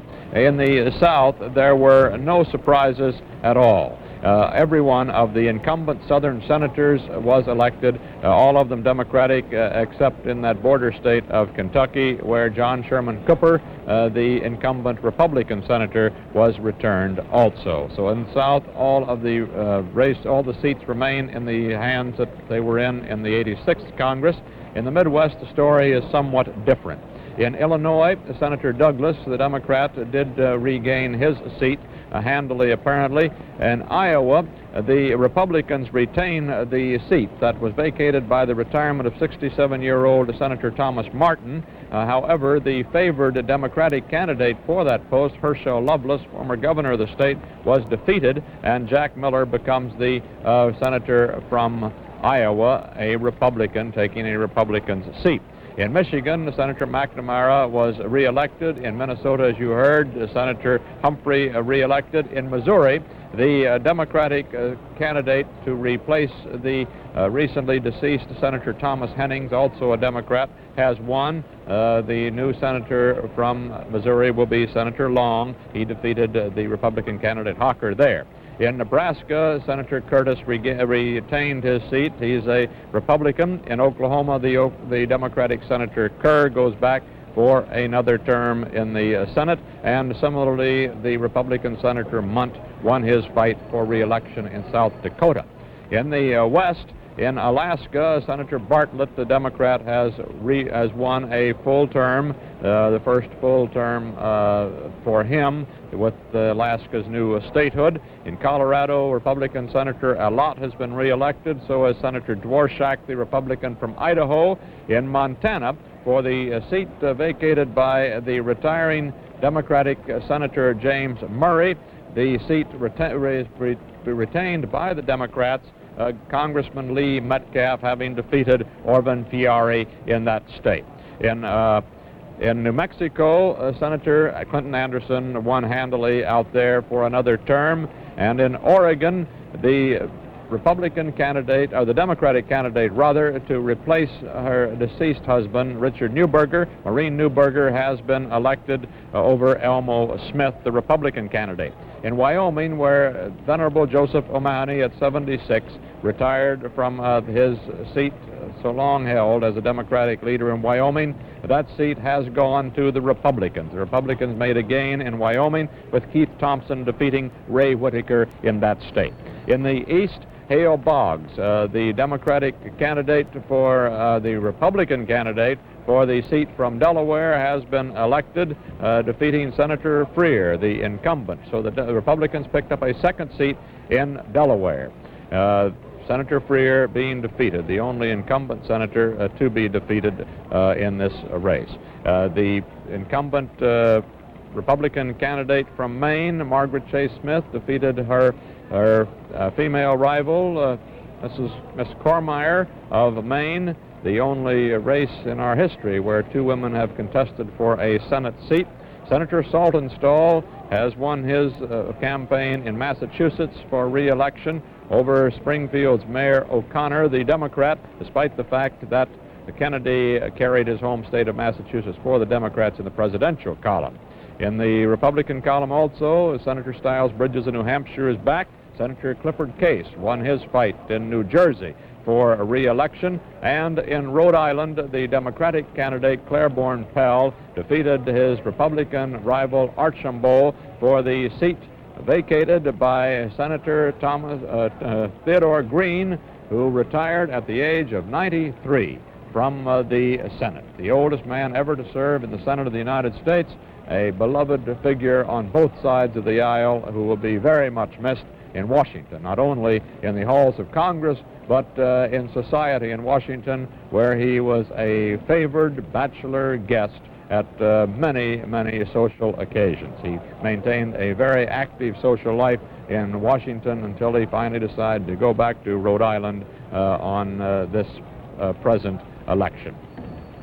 The popular vote was 79% of the precincts in. Almost 4/5 of the states have been heard from now. 26,855,000 votes for Nixon, 27,808,000 votes for Kennedy. A surge for Kennedy there, putting him back up close to the 1 million margin that he held earlier. However, the percentage of votes, with now some, as you see there, 64 million votes recorded, still gives Kennedy a bare 51% of the popular vote, Nixon 49% of the popular vote.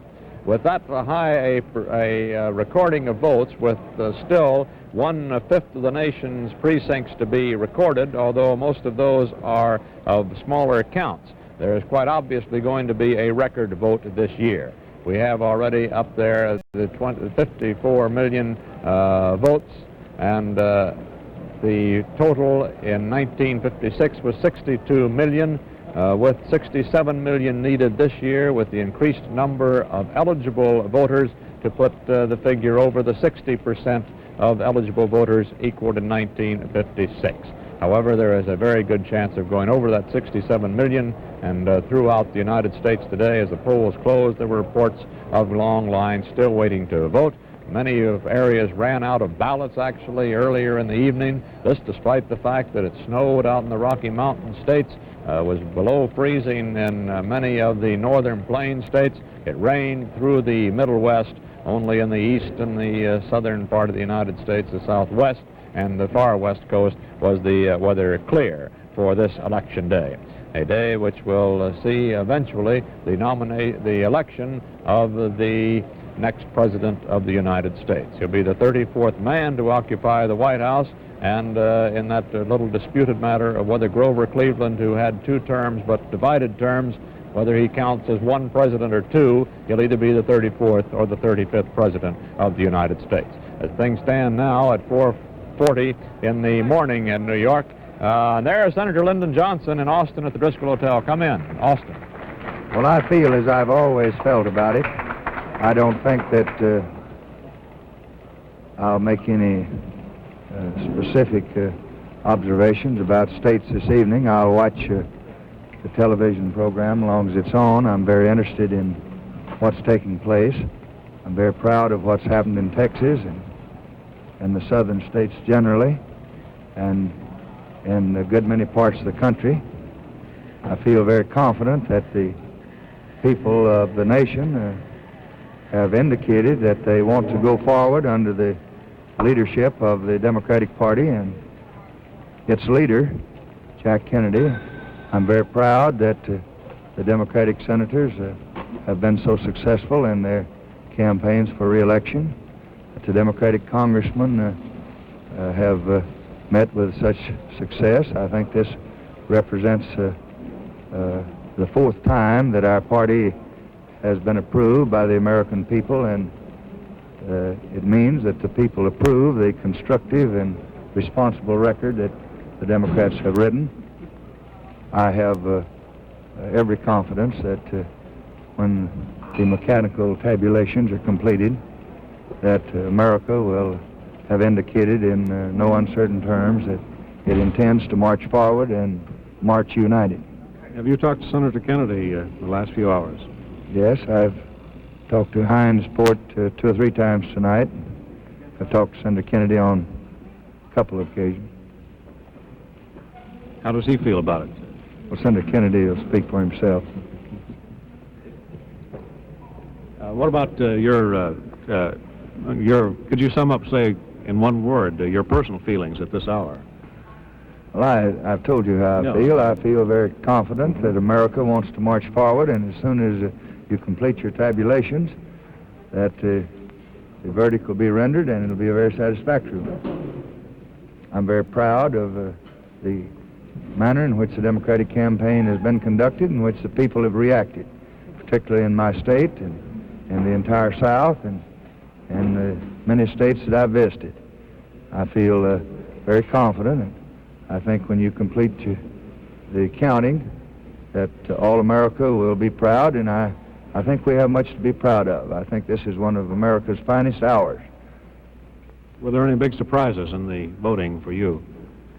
No, I think that we still have some states that are uncertain, but I have my views about those. I don't expect to get into any state-by-state breakdown. I'll just watch for the television as you do, and as the counting continues, I'll be interested and calm and confident. Would you go far enough to say you think you've won the vice presidency? No, I've told you what I'm going to say about that. Are you hungry, Senator? Is that why you're going to dinner? Yes, I'm going out and get some scrambled eggs, a glass of milk, and come back and watch you some more, Nancy. Thank you very much. Thank you, Senator Johnson. Al Mann, report. Well, as an old University of Texas boy who's tried to get scrambled eggs in Austin, Texas at 20 minutes of 3 in the morning, I can tell you that Lyndon Johnson's got just one possibility. And that may be the way the election returns are going to come out, too, just one possibility. But we have to wait, because still it's 265 for Kennedy. He still needs those 4 that will put him over the top.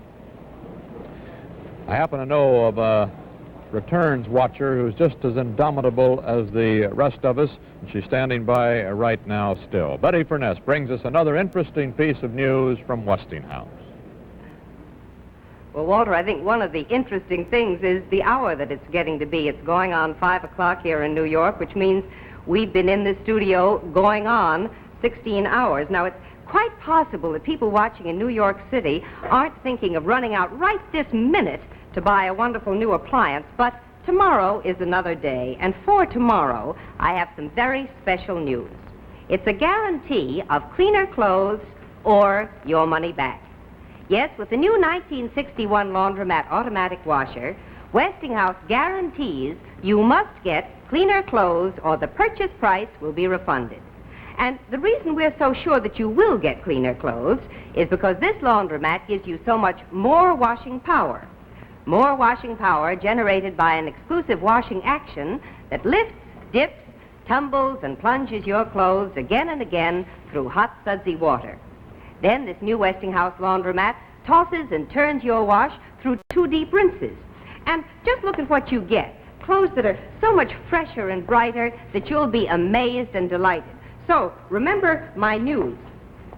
Cleaner clothes or your money back.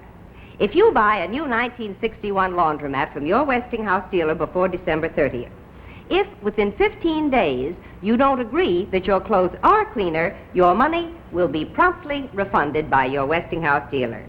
Choose any one of these 4 1961 laundromat models now at your Westinghouse dealers, where you can be sure if it's Westinghouse.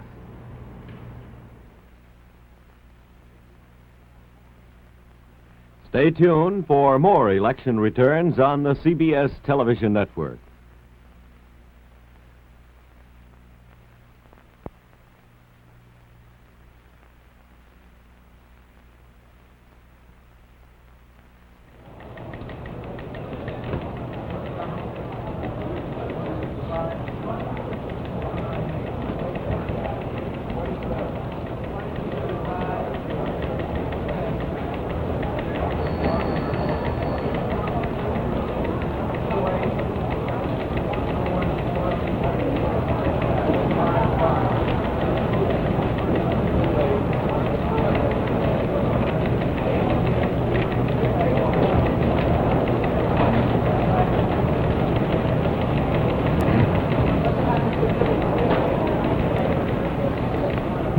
Welcome back to the morning show, where shortly we'll be hearing from Bill Baird's Marionettes, Jim McKay on sports, Charles Collingwood on the news, and Carol Reed with the weather.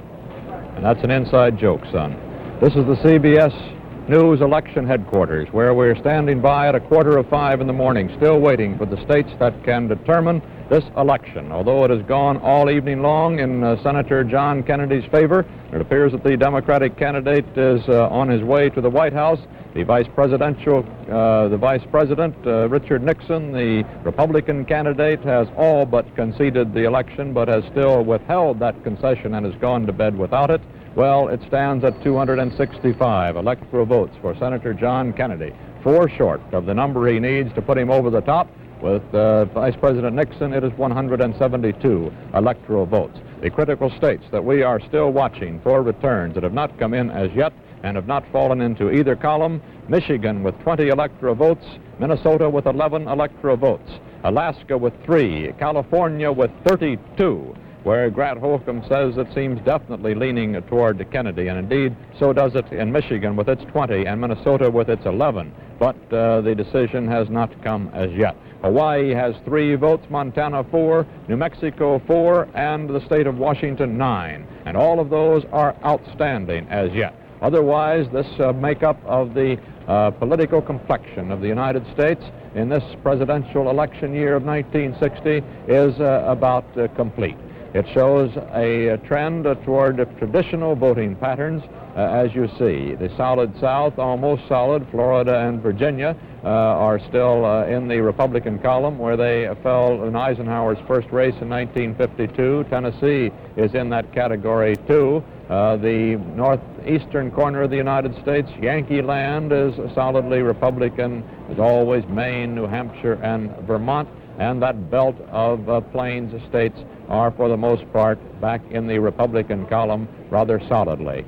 Minnesota is one of the critical states we have yet to hear from. Illinois seems to be in the Democratic column, although we heard a little bit earlier that there is a statistical possibility that it could swing back to Vice President Nixon. Interestingly enough, Arizona broke a record that began when it entered the United States, when it gained statehood in 1912. It had never voted for the loser. It had always been in the winning column. It may still be, of course, if this return is upset tonight, But right now, if Kennedy does go ahead to victory, Arizona has broken its record. California also has failed to vote with the winner only in the election of 1912, the one that was split with Theodore Roosevelt's Progressive Party, and whether it is in its traditional pattern and will go, therefore, Democratic for a Kennedy victory still remains, of course, to be seen. The popular vote now, with 4/5 of the precincts of the nation counted, 27,180,858 for Richard Milhouse Nixon, and 28,214,055 for John Fitzgerald Kennedy. He's again exceeded the 1 million vote margin. However, the percentage is still 51% of the popular vote for Kennedy, 49% for Nixon, which is what our IBM 7090 said 7 hours ago, or 8 hours ago, was going to be the proportion. You see changes being posted even now on the electronic tabulation board. 27,186,673 for Nixon now, 28,214,055 for Kennedy. And that is the percentage of the popular vote. Some of these margins that are being rung up tonight may set some new records across the United States for close races. Out there in California, the Kennedy forces seem to be pulling away at the moment, but if Nixon should make a last-minute surge there, he might come as close as Hughes came to beating Wilson in 1916, and it was California that tilted the returns in favor of Woodrow Wilson. 1916 that was. It was just merely a 4,000 vote margin. 4,000 votes, which it's a little late on this particular election year to point out the importance of getting out and casting your choice. But there was a case where 4,000 votes in a state that cast a couple of million votes in that year made the difference in the entire complexion of the United States. It returned Woodrow Wilson to power in Washington when 4,000 votes the other way, a couple of votes in each of the precincts could have made a difference and put the vote over into the Republican column of Charles Evans Hughes. The other states that are holding out still tonight, and we haven't had reports yet, Montana. That state had a close one back in 1908 when Bryant was running for the third time on the Democratic ticket and barely beat Taft for the votes of Montana. He took the state by just 3,000 votes at that time. Let's go to the Middle West now, and Stuart Novins. Walter, we've been watching these key races, and of course you can't take your eyes off them. Things keep happening all the time. And things are happening, and the ones that we think are very, very important. This Illinois race, the one that question was raised about by the IBM machine and by the diminishing returns which are being tallied for Kennedy, shows that Kennedy's lead has now dropped from 151,000 to 139,000. That's a 12,000 cut in the lead that Kennedy had. In Michigan, we have a similar situation, and it begins to establish a kind of a trend. The Kennedy lead dropped from 156,000 to 129,000, leaving a spread of leaving 129,000 spread after the 27,000 drop. Incidentally, that diminution of the margin between Nixon and Kennedy was on the basis of 1% of the vote recorded. In Minnesota, a similar situation. 55% of the vote already tallied shows that the Kennedy lead has dropped from 127,000 to 21,000. Now, that's a major cut on that Minnesota race. Orville Freeman's lead dropped from 12,000 to 8,000 on the basis of 1% of the vote added. And now, for the first time in about 4 hours, Freeman is behind on that race. This is the gubernatorial race with the Democratic incumbent now trailing Elmer Anderson. And this now establishes a trend in these three very important states in the Midwest, states whose electoral votes could very well make up the difference that Walter has been talking about between the two national candidates. That's it, Walter, for the moment. Take a look at some other close races there. That Michigan race you're talking about. Well, Michigan has also tilted elections with the with a very close vote, just a few votes in a precinct. In 1940, Wendell Willkie defeated Franklin Delano Roosevelt for Michigan's votes by 7,000 votes only. 7,000 votes out of 3 million or so cast, a little less than that in Michigan in 1940. In Montana, we told you about Bryan's victory over Taft in 1908 by 3,000 votes, and in Minnesota, Hughes defeated Wilson there in that close race of 1916 by, hold your hat, 392 votes.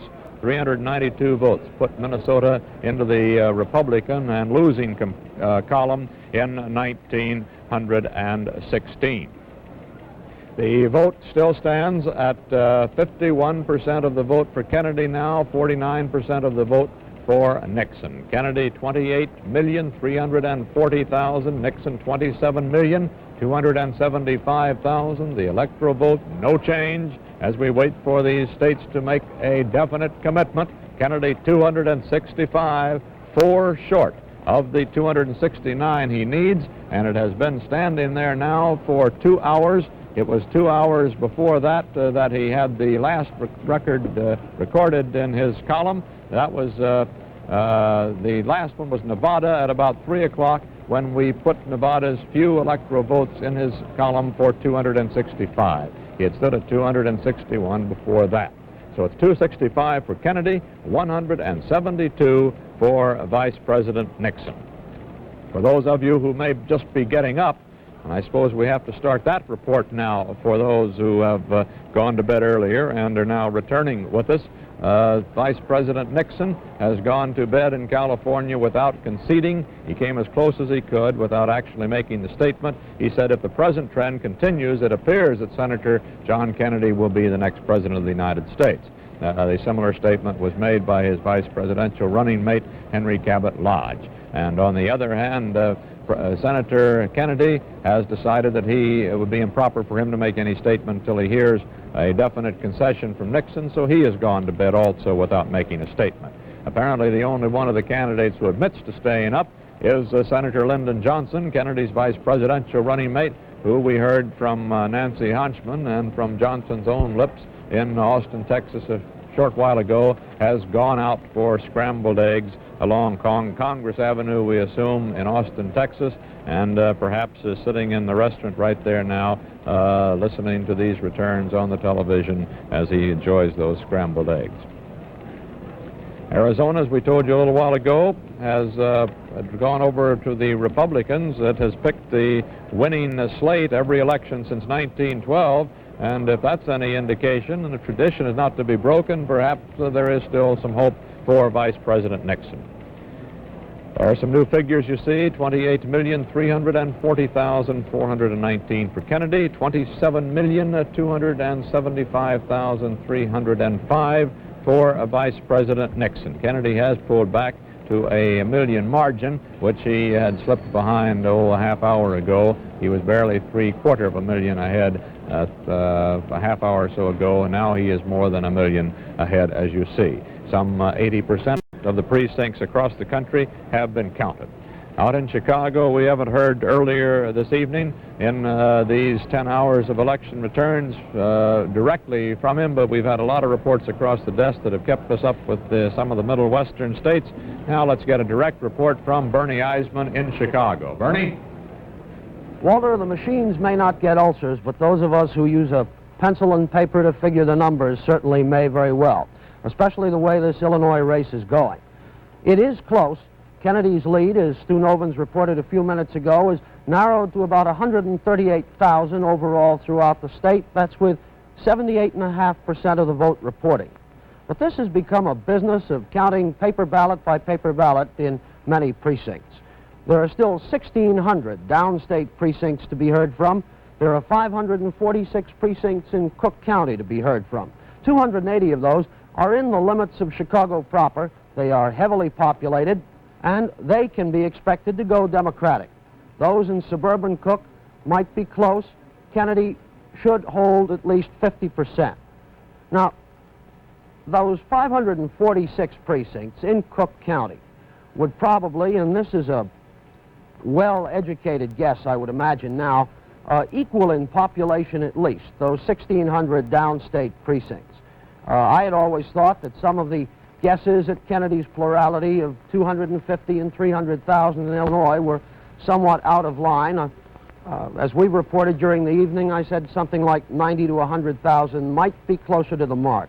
Perhaps it'll be less. The machines are saying that Nixon will carry Illinois. The numbers we have don't convince us of that. It's 4 o'clock in the morning here now. It may be 4 o'clock in the afternoon tomorrow or later today before we really know. The votes are coming in very slowly. The paper ballot counties downstate count slowly. One major county, a suburban county, normally Republican, just north of Chicago, had a major mess-up in its counting system, and we got about 9,000 or 10,000 votes just completely out of whack there. They're going to have to be all recounted. I think this Illinois situation, which has been a state that all the polls have gone back and forth on, that we had said early in the campaign was going to be Nixon, then we thought it was going to be Kennedy, then it was back and forth again, and then just before election we thought Kennedy had the slight edge, is going to be one of the states that makes the difference. Here in Chicago, we're going to stay with it all night. We're going to watch those paper ballot counties come in. We're going to especially watch those 546 Cook precincts still to come in. They, in opposition to the 1,600 downstate precincts, might very well make the difference. The thing that is disturbing in watching the vote is that the state candidates, Senator Paul Douglas running for re-election and Judge Otto Kerner running for the gubernatorial job on the Democratic ticket, led and were elected substantially. Kennedy had been forecast as the trailing man on that ticket, but it wasn't foreseen that he would trail so far behind. The downstate areas, the heavily industrial, heavily urbanized areas, are giving Kennedy more than his share in normally Republican spots. But out in the country, Kennedy does not seem to be running as well as Adlai Stevenson did in '52, or for that matter in '56. Walter, it's one problem here of just sitting with a pencil and keep going with every 10 votes that come in. We're going to stick with it, as I imagine you will. So let's leave Chicago and go back to you in New York, Walter Cronkite. Bernie, your eyes are closing. I saw you blink. We have now 265 for Kennedy. Been no change, and he's only gained those few votes out there in Nevada since almost midnight. It's been nearly 5 hours since he got up within 8 votes of the necessary 269, and he hasn't yet been able to push across the line for the 269 he needs. Nixon has 172. You see the popular vote there. The vote is coming in much slower now, of course, from all areas. 28,355,000 for Kennedy, 27,286,000 for Vice President Nixon. 2 hours ago, a little less than that, 3:20 it was, that was an hour and 40 minutes ago, we heard from Vice President Nixon, a statement which almost became a concession, but not quite. It was a dramatic moment. Let's relive it now by means of videotape.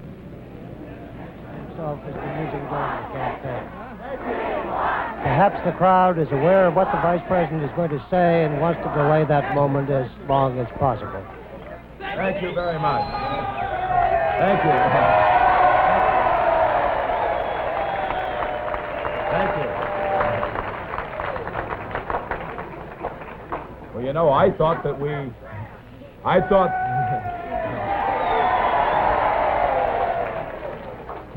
I was going to say that I thought we'd had the last rally of the campaign, but here we go again.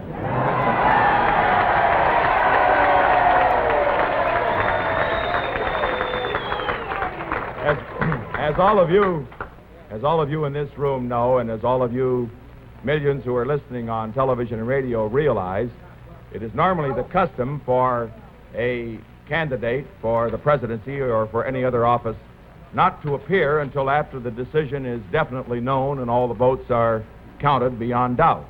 However, I have been keeping some pretty late hours recently, and as some of you have, I know, who have met me at the airports as I've come in with Pat on occasion, I know, too, that many who are listening in the eastern part of the United States will find that it is now about 3:15 in the morning.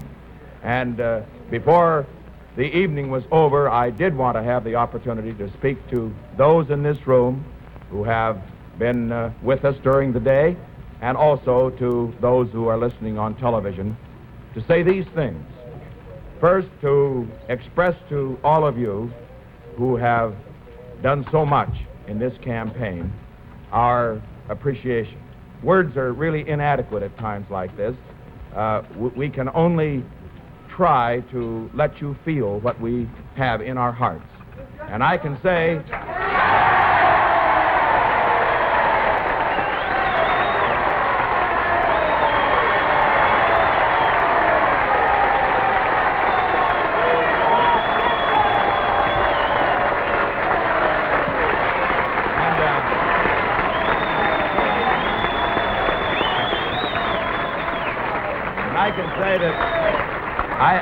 I can say that we've never had couldn't have had a more wonderful group of people in all of the 50 states than have been in our campaign.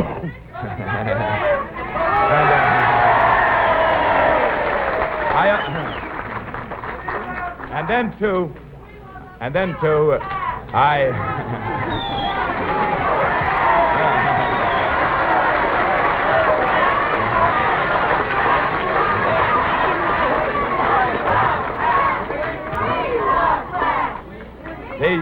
The other thing I wish to do is this.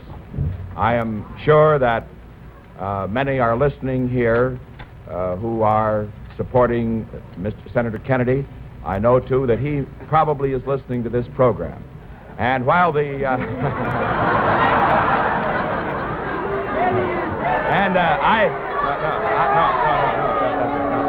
Please, just a minute.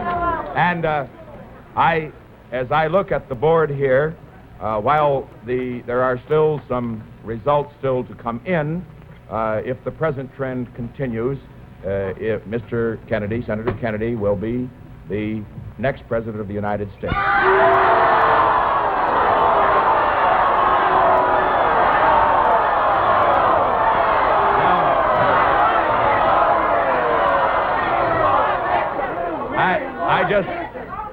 I want...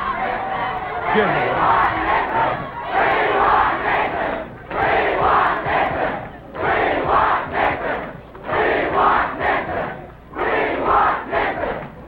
Thank you very much. And I want to say that one of the great features of America is that we have political contests, that they are very hard fought, as this one is hard fought. And once the decision is made, we unite behind the man who is elected. I want all of you to know. I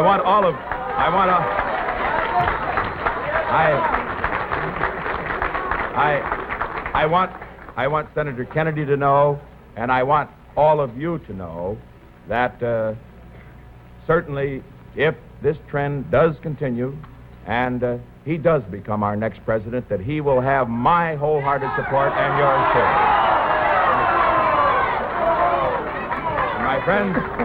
My friends, with that, I want to say again my deep thanks to all of you who are here, to those who have listened on television and radio, and again, my congratulations to Senator Kennedy for his fine race in this campaign, and to all of you, I am sure his supporters are just as enthusiastic as you are for me, and I thank you for that.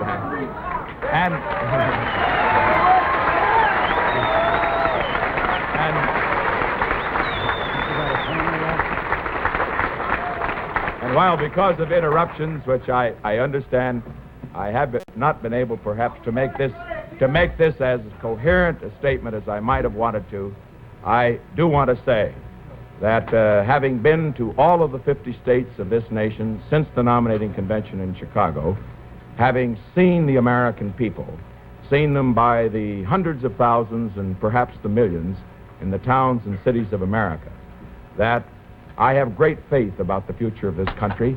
I have great faith that our people, Republicans, Democrats alike, will unite behind our next president in seeing that America, in seeing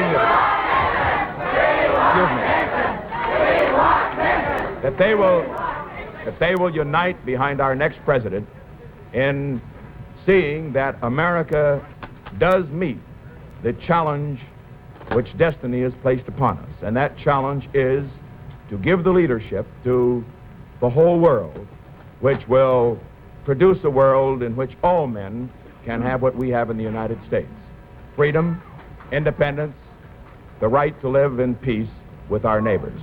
And so with that, may I say again my thanks to you. Having had only 2 hours sleep last night and 2 hours sleep the night before, I'm now going to bed, and I hope you do too. Thank you. I'm not sure that I can stand hearing any more people say they're going to bed tonight while we stay here and wait for those critical votes that still are needed to put Senator John Kennedy over the top, or will show that he has been stopped just 4 votes short of the electoral victory that has appeared within his grasp for the last 6 or 7 hours. Now for a regional report from Westinghouse and Betty Furness.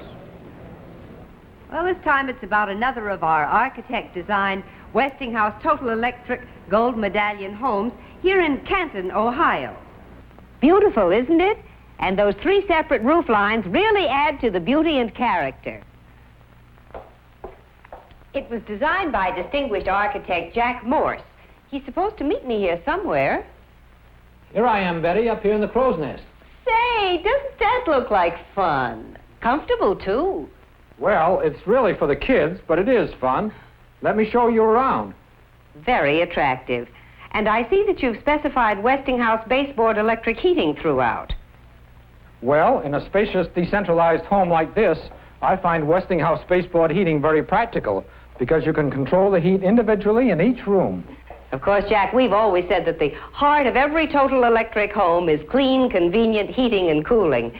And all these electrical conveniences will certainly add to the value of this house for years to come. Jack, thank you so much for even a quick glimpse of your lovely house. Thank you, Betty. If you'd like more information about the 16 architect-designed Westinghouse Total Electric homes, get this free Westinghouse Plans Guide. Just send your name and address to Westinghouse, Box A, Mansfield, Ohio. Do it tomorrow for sure.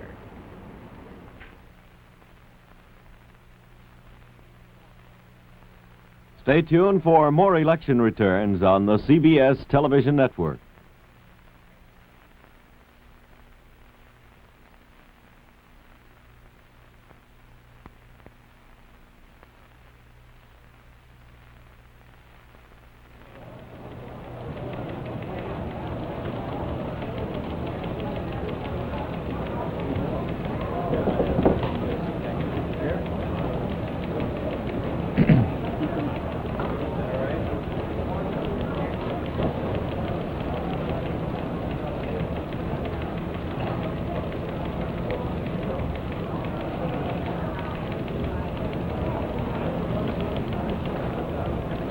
Back in our CBS News election headquarters at 5:10 a.m.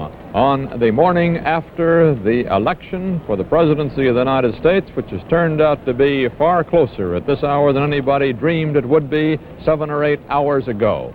80% of the precincts are in. Senator Kennedy has a margin of less than 1 million votes over Vice President Nixon. He has a bare 51% of the vote cast in a record year at the ballot boxes. His percentage 51 to 49. And of course the important vote is that electoral college vote, the vote by which each state, the majority of the popular vote in the state, determines the casting of an electoral vote based on the number of members in Congress and in the Senate from that state. In that race, Kennedy has 265 of the 269 votes needed. Nixon has 172. Kennedy has been at a virtual standstill in that area for the last 5 hours. We are waiting now for the states which can determine this election, Michigan and Minnesota and California, with big blocks of votes that are all leaning very definitely toward Kennedy. California with a fairly wide margin at this time, but not yet enough to be declared in his column. Alaska also is leaning toward Kennedy, and Hawaii, Montana, New Mexico, and Washington are all still on the fence also, although Hawaii, Montana, and New Mexico are leaning toward the Republicans. Let's go now for a moment to Washington and Ron Cochran at Democratic National Election Headquarters. Ron? Well, a moment may be right, Walter, because there really isn't much going on here. We're on the balcony overlooking what you might call the beautiful main ballroom here of the Mayflower Hotel. And this main ballroom right now is a shambles. It was a few hours ago filled with people who were hooping it up for Kennedy, but now it's totally empty except for the custodial help down there on the floor. I think you can probably see them. The chairs all pushed into the center of the room, and the sweepers are in here with their brooms cleaning up. And the ballroom will be prepared for the festivities here in a few hours after dawn breaks and some of our sleeping dignitaries get up again. Senator Henry Jackson, the Democratic National Chairman, went to bed an hour or so ago announcing that he'd be available after 8:30 or 9 for breakfast, and we'll see what develops then. So that's the way this picture looks, rather bleak here at this hour, at this time of the morning. Now back to you, Walter. And with me here at our anchor desk in CBS News Election Headquarters is our very old friend and eminent election analyst, Elmo. Elmo, where in the world do you get those cigars? It isn't even lighted. You know, that's one thing about the IBM 7090. It doesn't smoke cigars. Well, it has some other virtues, too. If it did, it would feed a thing in there and get a better cigar than that one. Oh, no, you smoke. can't get a better cigar. I come from a family that for 4 generations has been making cigars, and they've never made a cigar like that, and they don't make very good ones. You better smoke one of them yourself. My wife will kill me. Go right ahead, though, Elmo. I wanted to hear from you what's happening in those critical states, particularly Illinois, where we seem to be getting a balance that could even tip that state, which for long ago was declared for Kennedy, back into the Nixon column. I've just talked with the statisticians in my own office, and they have lowered, they were giving the odds of about 2 to 1 on Kennedy carrying Illinois. They have lowered that to even money on Kennedy's carrying Illinois. Also, just as another piece of evidence of what an extremely close election this is, Walter, our best estimate now is that the final popular vote will be almost on the nose of 50-50, whatever happens to the electoral vote. Elmo, I don't know who you get your information from on these things. I mean, of course, I've read your analyses of it. I really do, but I get a pretty good poll, I think, from talking to cab drivers and elevator operators, newsmen on the corner. They've been saying it's going 50-50, according to my poll. Well, you know, I had a music experience this morning with a taxi cab driver and the same kind of a taxi cab poll. I gave the driver my destination. He started the cab off, and then he said, well, this is the big day. And I said, yes, this is the big day, and how do you think it's going to go? And he said, look, mister, my opinion on that ain't no better than yours. Did he give you a breakdown by state? No. He almost gave me a breakdown, but not by state. Thank you, Elmo. Be coming back a little later for more details on this thing. Listen, take this cigar back, will you? I mean, I like them. Understand, the American Cigar Institute, good friends of mine, all that sort of thing, but not at 5:15 after a night like this. Let's take a look at some of these gubernatorial races and how they have gone. Let me see that last one, Sokolow, will you? And what has happened to the gubernatorial races across the nation. 27 state house races were run this year. 27 governorships were up. Of those, 12 were held by Republicans and 15 by Democrats. At this moment, we give 9 of those races to Republicans and 18 to Democrats, for a net gain of 3 state houses by the Democrats in this year, when up to at least a little while ago it looked as if the Democrats were also sweeping the presidential race. A quick look at these gubernatorial races. In the East, John Rollins in Delaware did not get that seat held by Albert Carvel, or rather they were running for a seat made vacant by the Democrats. Albert Carvel has won that seat in Delaware. And in Maine, John Reed, the Republican, has taken the seat instead of Frank Coffin, Democratic congressman, and that was something of a surprise. Although Maine is an old-time Republican state, rather, there had been a great belief that Frank Coffin, the popular congressman, could win it for the Democrats for the first time. He did not. In Massachusetts, John Volpe, the Republican candidate, could not overcome the heavy margin that the native son, John Kennedy, built up in the presidential race, and in the gubernatorial race, Joseph Ward, the Democrat, has won the governorship of Massachusetts. In New Hampshire, Wesley Powell was returned as the governor. He's a Republican. In Rhode Island, Christopher Del Sesto, the incumbent, was knocked out of that office by John Naughty, who was a Democratic candidate and becomes the new Democratic governor of Rhode Island, a victory for the Democrats. In Vermont, Kaiser, the Republican, won over Niket, the Democrat, to give the Republicans a seat they had held before in Vermont. In the Middle West, in Illinois, William Stratton, the incumbent, has been unseated, it would appear, by Otto Kerner, the judge who was running against him on the Democratic ticket. However, that vote in Illinois has been subject to some change, but Kerner seems to be safe in the gubernatorial seat in Illinois. In Indiana, Crawford Parker has lost that seat also to a Democrat, Matthew Welch, who ran well ahead of the presidential ticket in Indiana. In Iowa, Norman Irby has taken the seat again. Edward McManus was his Democratic challenger. That Iowa gubernatorial seat is Republican.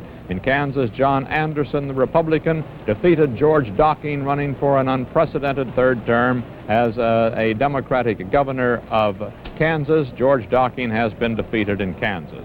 In Michigan, the Republican Paul Bagwell apparently is not going to be able to move into Lansing in favor, rather than John Swainson, the Democratic candidate, in a very close race in Michigan. In Minnesota, Elmer Anderson and Orville Freeman have been nip and tuck all evening. At the moment, Orville Freeman leads in Minnesota. He is the incumbent who has had a very rough race this year. He's the a Democratic farmer-labor candidate.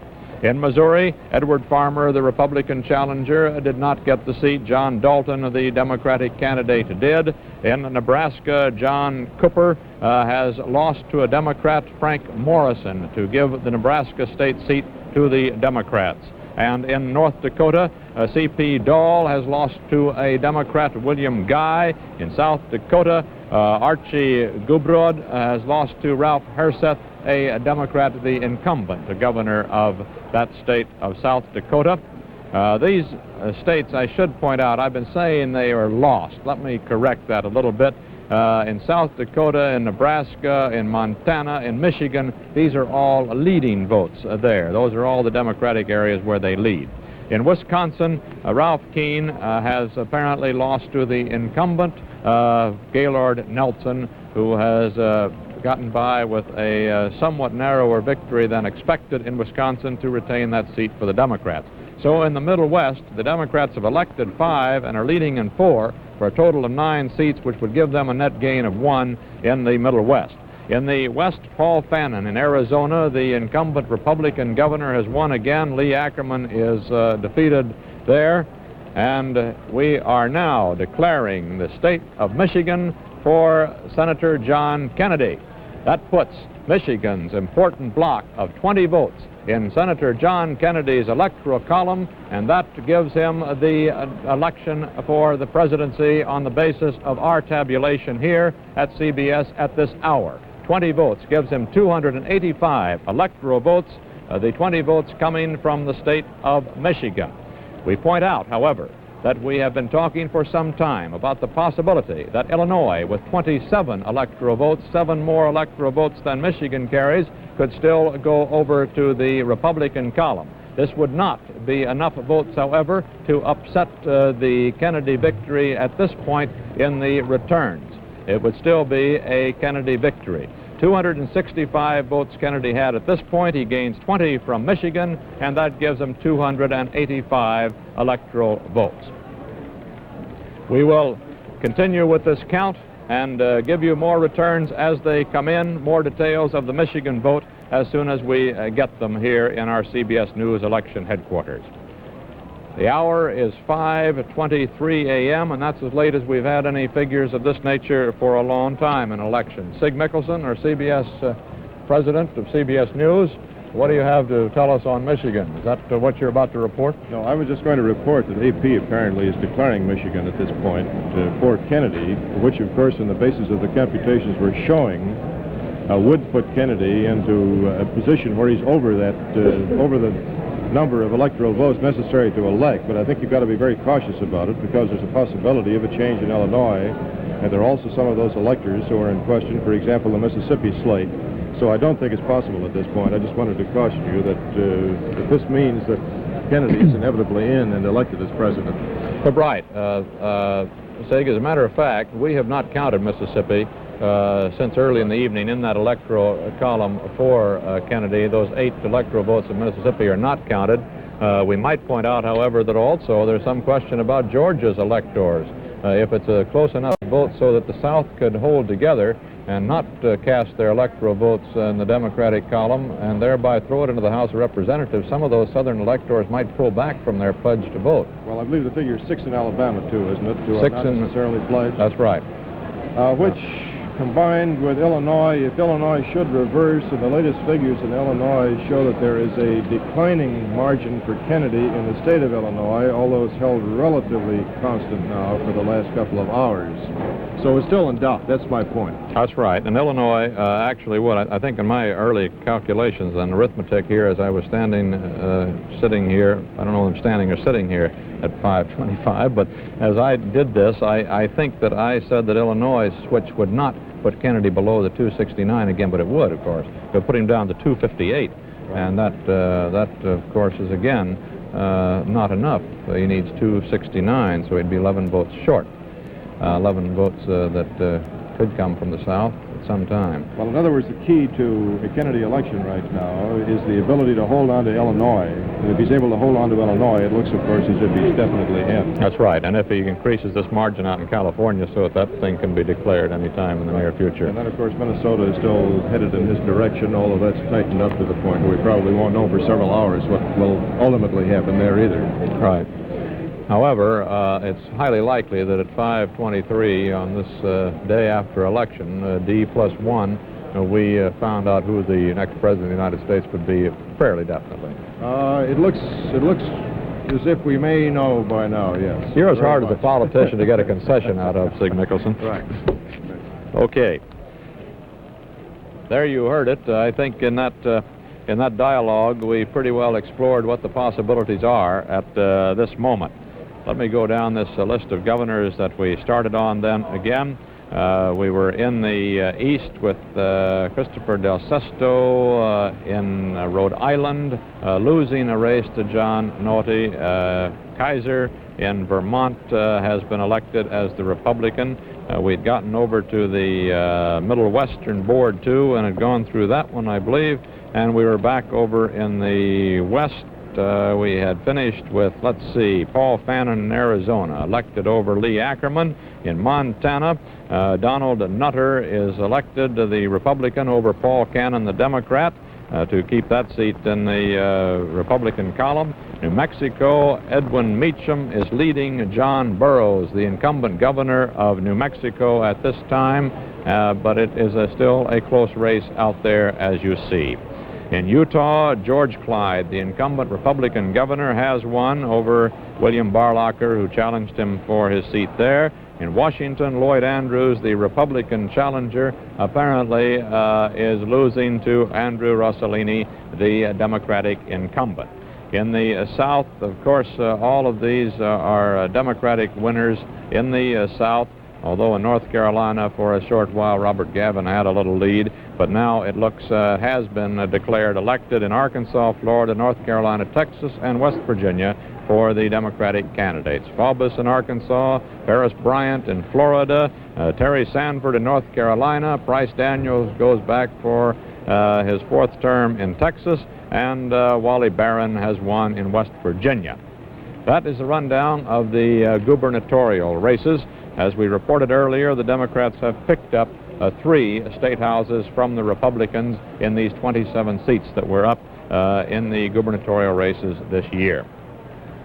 As you heard just a moment ago, Michigan has been declared by the Associated Press with a very close race there in the Nixon column, and we are rather in the Kennedy column. We are accepting that figure at CBS. It matches ours and appears to be a Kennedy victory in Michigan for 20 electoral votes, which has put him over the top.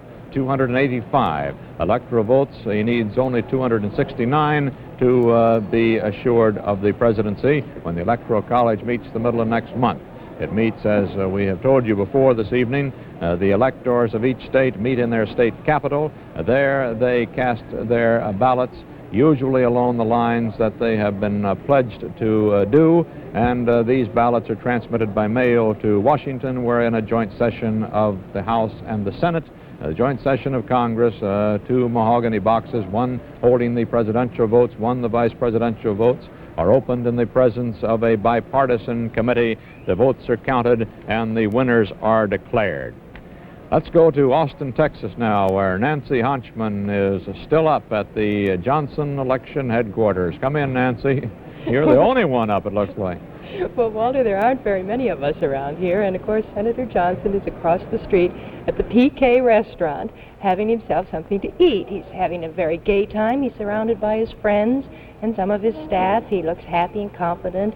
He's telling jokes, and furthermore, he's reading the Austin American, the morning newspaper here, which has a headline saying, Nixon, quote, concedes, quote, to Kennedy. He was worried about coming down here, but he decided that protocol would make it permissible for him to have something to eat because he was very hungry. This is typical of his entire campaign. Every time we would expect him to do something, sure enough, he'd change his mind and we'd find him some other place. I think, Walter, one of the interesting things about Senator Johnson's campaign has been that he has turned out to be a humorist. Surely sometimes his humor was bitter and very partisan, but other times he was just plain funny. And as the days went on, somebody inevitably would compare him to Will Rogers. It was out, I think, in Long Beach, California. He was speaking to about 5,000 or 6,000 people. The audience was riveted. He had them laughing, practically in tears at times, and cheering. And there was one man on the podium with him who was particularly interested, and that man was Will Rogers, Jr. And when Johnson finished speaking, Will Rogers, Jr. said, "Yes, he is indeed just like my father."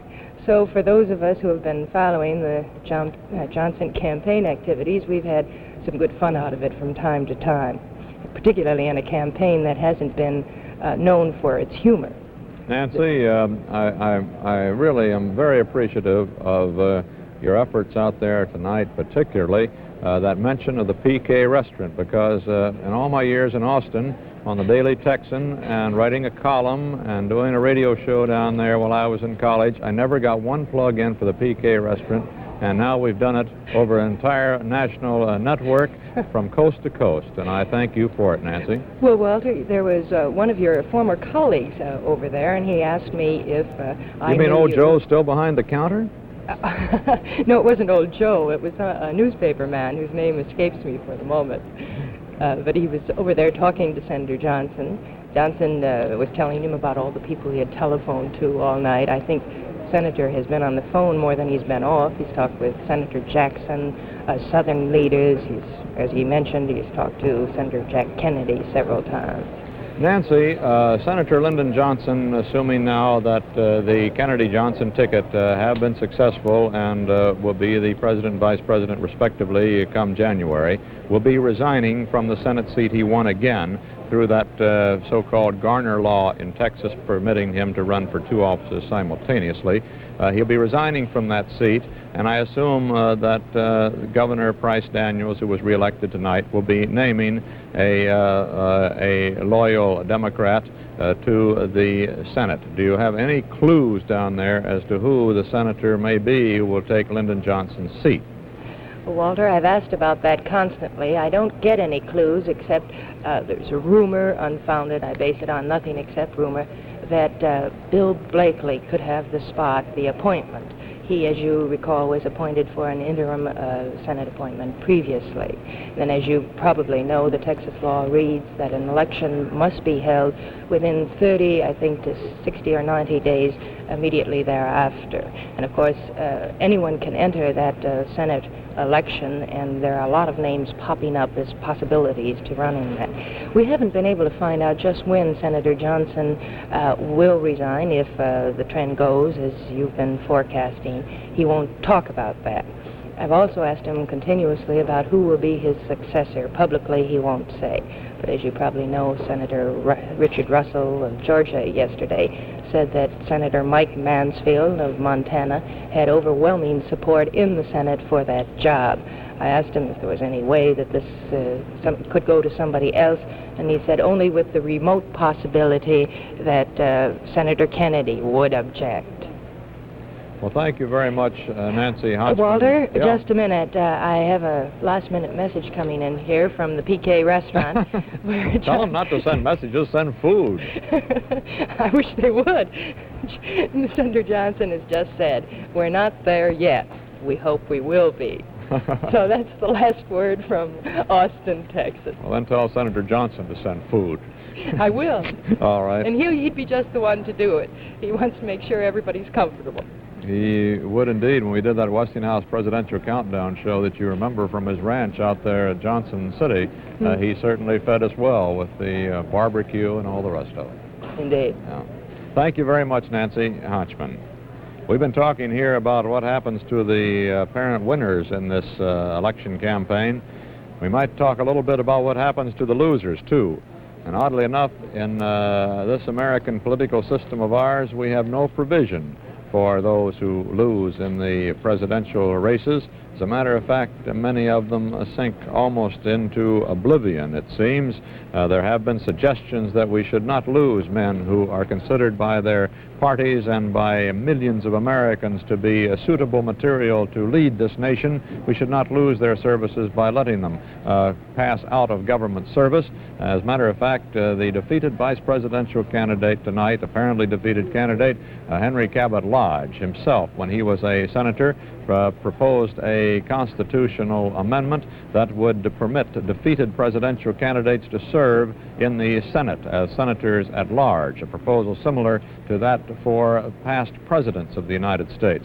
And since we are speaking of past presidents of the United States, there is every possibility now, it would seem, that we will have 3 past presidents of the United States living on Inauguration Day. That would be a record for this century and a record for almost 75 years or more when we have Herbert Hoover and Harry Truman and now Dwight David Eisenhower as living ex-presidents. However, they have no official post in government either under the American parliamentary system. Stuart Novins, can you tell us some more about what's going on out there in the Middle West where we have just declared Michigan? Walter, let's start with Illinois, and then we'll move on to Michigan and give a little bit of background on why that declaration was made. In the Illinois race, the Kennedy lead dropped another 9,000 a short while ago. It went from 139,000 down to 130,000. That was on the basis of 80% of the precincts reporting. About 2% vote caused that drop. Then it dropped again from 130,000 to 122,000, another 8,000 on the basis of an 81% of the total vote. And now there's been another change, another cut in that Kennedy spread, and we now figure that spread is about 119,000. Now, on the Michigan situation, If I can move by you, gentlemen, please. On the Michigan situation, this is the tally as of now with 91% of the vote showing. The rest of the votes that have not been counted in Michigan come basically from 119 precincts which still are in Wayne County, that's the Detroit area, and predominantly Democratic. And the likelihood is, very strong probability arithmetically, is that most of those votes will go to Kennedy. If all of the outstate 500 precincts, which are still to be counted, if all of them went Republican, it would still not be enough to make up for the Democratic lead that has already been piled up in Wayne County, and that is still to come from Wayne County. Incidentally, the Associated Press also has named Kennedy as the leader in Michigan. In Minnesota, Kennedy has 29,000 spread over Nixon, with 55% of the precincts reporting. The returns are coming in very, very slowly for some reason. In House races there, if you're interested in that, Walter Judd, the congressman, is getting about 84,000 votes over his opponent Matthews, who has about 54,000. Judd, you will recall, was the keynoter at the Republican convention in Chicago, and he will now start his 10th term in the House of Representatives. Koya Knudsen in the 9th Congressional District is running about 2,000 votes behind her opponent, Odin Langen, and it is likely that she will stay home rather than go to Washington. Also in Minnesota, in the Iron Range area, which is basically a steel iron country, that should give the Democrats another 15,000 to add to the spread which Kennedy has been developing in that state. Walter, I think that brings us just about up to date on everything that's come in on these very important states in the Midwest. Thank you, Stu. We were talking about what happens to the losers in these races for the presidency. It would have been a unique situation and could still conceivably be, arithmetically perhaps, if the Democratic candidates lost, since both of them would continue right on in government service. Senator Kennedy still has time to serve in his Senate term from Massachusetts, and Senator Lyndon Johnson would have continued as senator from Texas and the Senate Majority Leader, one of the most powerful roles in the American parliamentary system. However, on the Republican side, this is not true. Henry Cabot Lodge had resigned as ambassador to the United Nations, a very powerful and influential post, but under any circumstances, he would not be coming back to a similar job under the Democrats. And, of course, Richard Milhouse Nixon will have no official governmental function at all after next January, if it turns out, as it appears now, that he has lost his bid for the presidency. The closest any candidate in recent history who was defeated has come to continuing in government service was the rather powerful role that Thomas E. Dewey held as governor of the most populous state in the nation, New York, a role that he had after being defeated in 1944 for the presidency by Franklin Delano Roosevelt. The defeated Democratic candidate who 3 times ran for the presidency and never really gave up hoping that someday he would get to that highest post. He ran for the first time when he's only 36 years old. William Jennings Bryan, he eventually became Secretary of State after some hiatus after his last run. However, there may be a duplication of that this time. There has been some talk, of course, that Kennedy would name the defeated Democratic candidate from 1952 and 56, Adlai Stevenson, as his Secretary of State. There's been no commitment on this, however, in any way from Senator Kennedy as yet. As to what happens to the defeated candidate in this particular year, Nixon or Kennedy, there's no reason at all why they should not carry again their party's banner in a future race. This has happened several times in the past, 3 times to William Jennings Bryan. It happened, of course, twice to Stevenson, twice to Dewey. They had been defeated also and came back to get the party's nomination again. There is a possibility, of course, in the Democratic and the Republican ranks that if Richard Nixon has been defeated, he's going to face a much tougher fight for the nomination in '64 than he faced in '60. If he goes out after it, there will be a lot of people who will climb on the bandwagon of Nelson Rockefeller, the governor of New York. although his star has been dimmed a little bit, perhaps tonight, by his failure to carry New York State for Nixon. Of course, he can point to the fact that he warned the Republican Party when he was an active candidate for the nomination that it could not carry this populous state of New York with its big block of 45 electoral votes if it nominated his, at that time, rival for the nomination, Richard Nixon.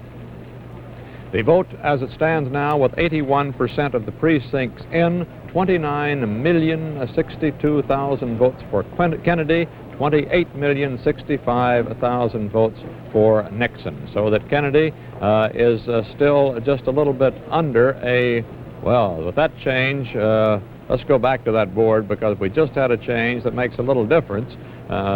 Only an esoteric one, perhaps, but it puts Kennedy 1 million votes ahead again for the first time in the last couple of hours. 29,076,000 votes to Nixon's 28,065,000 votes. That's 81% of the precincts counted. The percentage is still that very narrow one, just off of a standoff on the popular vote, 51% to 49.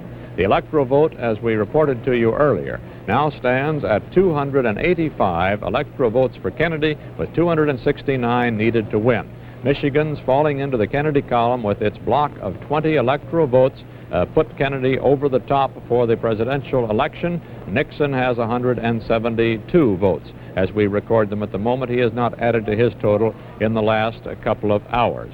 We are still reporting, however, the arithmetical possibility at this hour, 5:45, that Senator Kennedy still could lose this nomination if Illinois should, by some miracle, deliver enough votes to turn Illinois' 27 electoral votes back to Nixon. We also have yet to hear from Minnesota with 11 electoral votes, California with 32 electoral votes. And perhaps we could look at the California board. I don't know whether Grant Holcomb is on the phone with some last-minute returns out there or not, but California is still running very close, with Kennedy having a lead that, as you see there, has just been holding on. Half of California is now in, 1,320,000 for Kennedy, 1,242,000 for Nixon. It's a very close race still in California for those 32 electoral votes. Howard K. Smith, I don't suppose that IBM 7090 has shown any indications of going to bed. I suppose you've been feeding it Dexedrine. Has it been memorizing some stay-awake pills this evening? Well, Walter, I'm working not only with the computer, but I'm working with mathematicians who run the computer, and I must say that I have great sympathy with Stuart Nobens working the Midwest board and trying to figure out who's going to win in Illinois. Now, here I've seen mathematicians work out two different sets of probabilities just in the past few minutes. One set would give Illinois to the Democrats, the other set would give it to the Republicans. Stuart has to work with the facts, we work with probabilities, and it's much easier to work with probabilities. In looking over the statistics of the results so far, we've run across an odd juxtaposition. Senator Kennedy is winning the election, but he is running considerably behind his own party in vote-getting. Vice President Nixon is losing the election, but he's running well ahead of his Republican Party. To be precise, Kennedy is running about 7% behind congressional nominees of his own party nationally, while Nixon runs that same 7% ahead of his.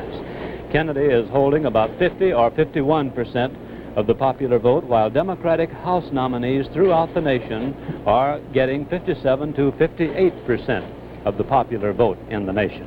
To break that down regionally, Kennedy is running 2% ahead of his party in New England, as was expected.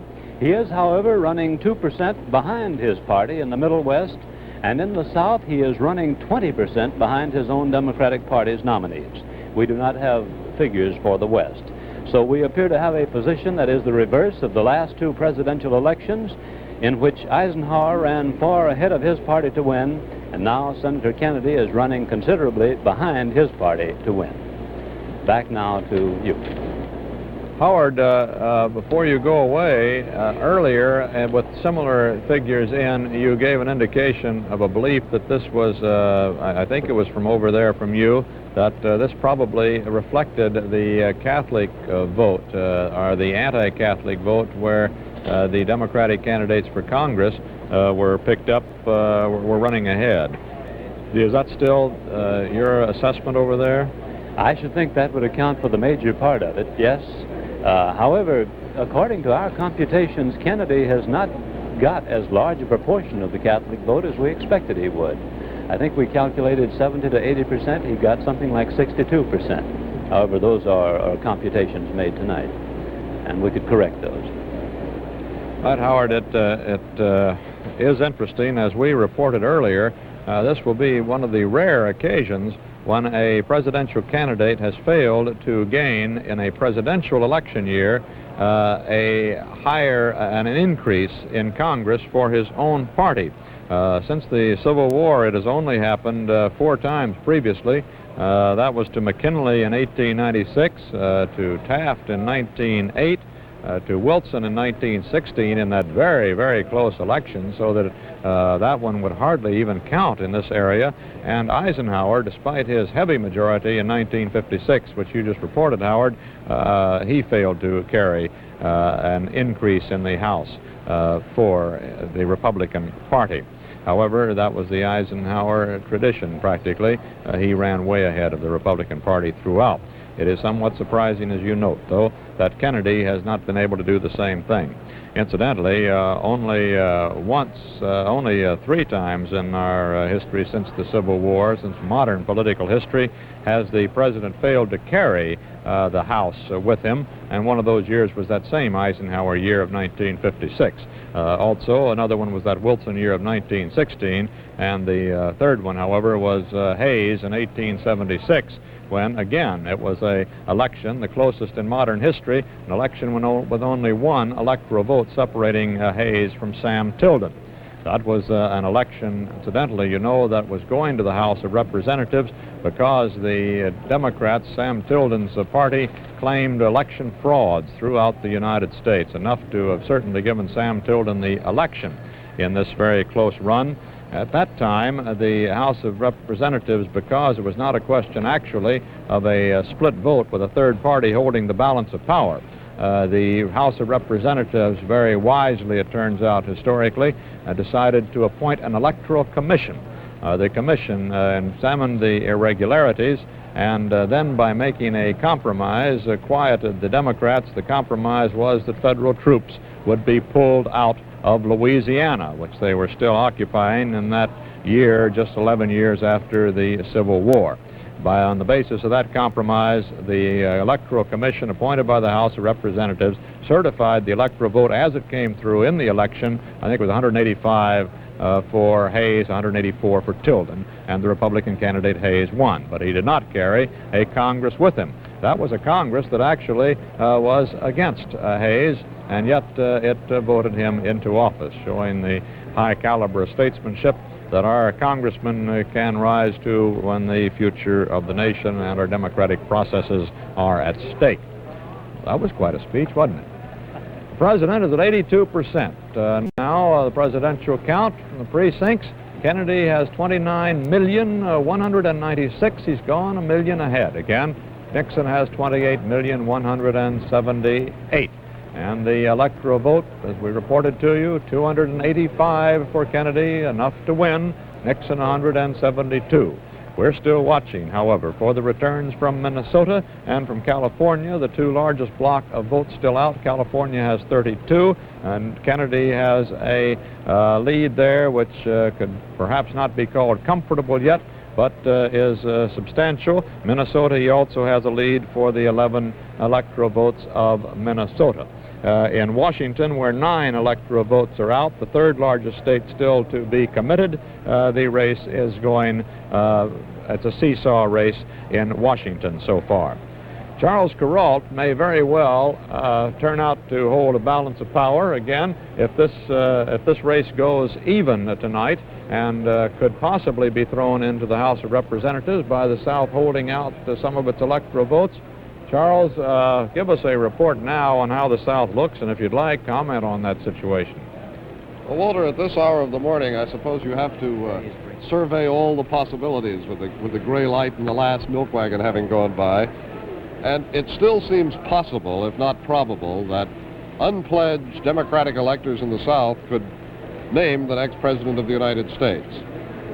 To attempt to clear it up is confusing in itself, but we'll try. Mississippi's unpledged electors have apparently carried that state. Now, people voted for those electors in the belief that if they did carry the state, they would not vote for either Kennedy or Nixon, and that's the way things stand tonight. 5 of the electors who carried Alabama are pledged to vote for Kennedy. That's another state. In Alabama, 5 electors are pledged to vote for Kennedy. 6 more are unpledged.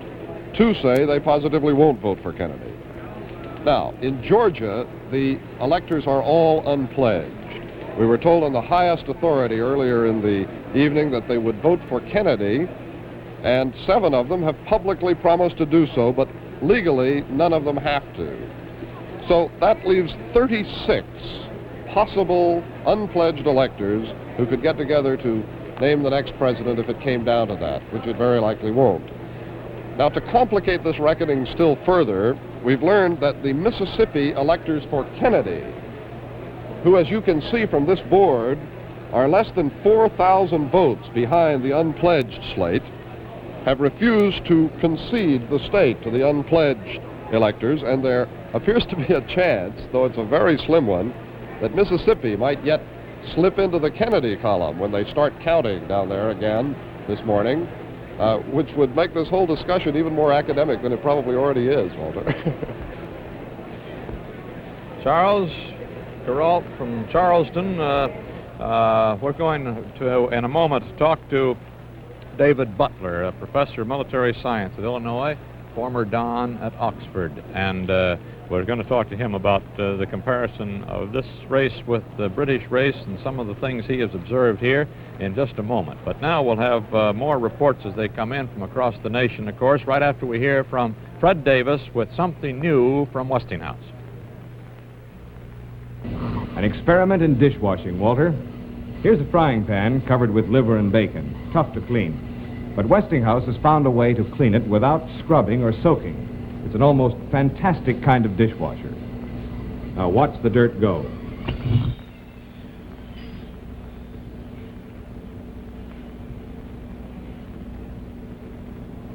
This is an ultrasonic dishwasher. Tiny, harmless vibrations are loosening the food. It all begins to float right off the pan. And what's more, the Westinghouse ultrasonic unit will clean places you can't get at any other way. I'll put some crayon marks on this piece of glass. Then cover it with this other piece.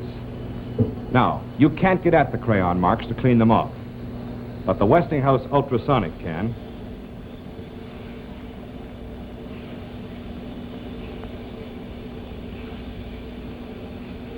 The vibrations just reach in and clean the dirt out.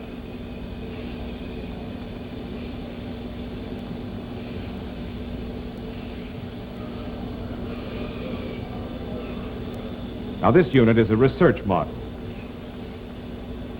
But Westinghouse ultrasonic equipment has been working in industry for more than 2 years. A part goes in dirty, and here's why so much industrial cleaning is done ultrasonically. And only a few seconds later, the part comes out as clean as if it had been scrubbed. When it comes to developing new and better products, you can be sure if it's Westinghouse.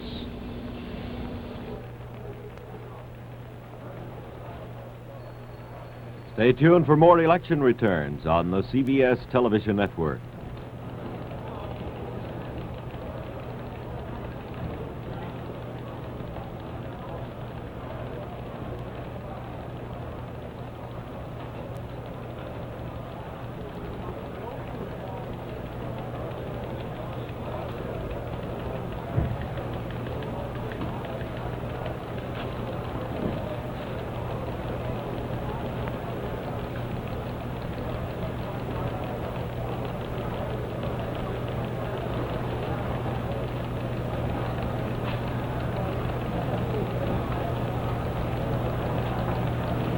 This is what's left of Walter Cronkite reporting from what's left of the CBS News election headquarters here in New York City. With 82% of the precincts now reported, the vote stands like this.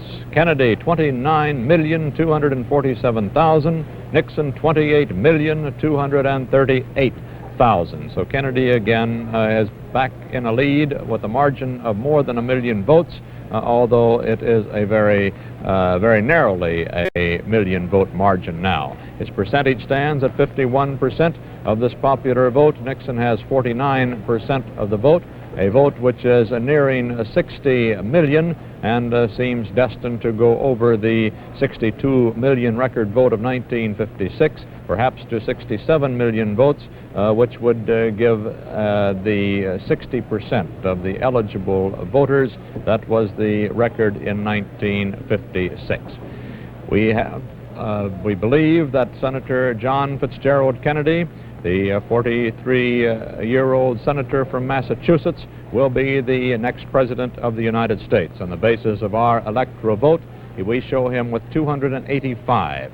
Electoral votes of 269 are needed to elect.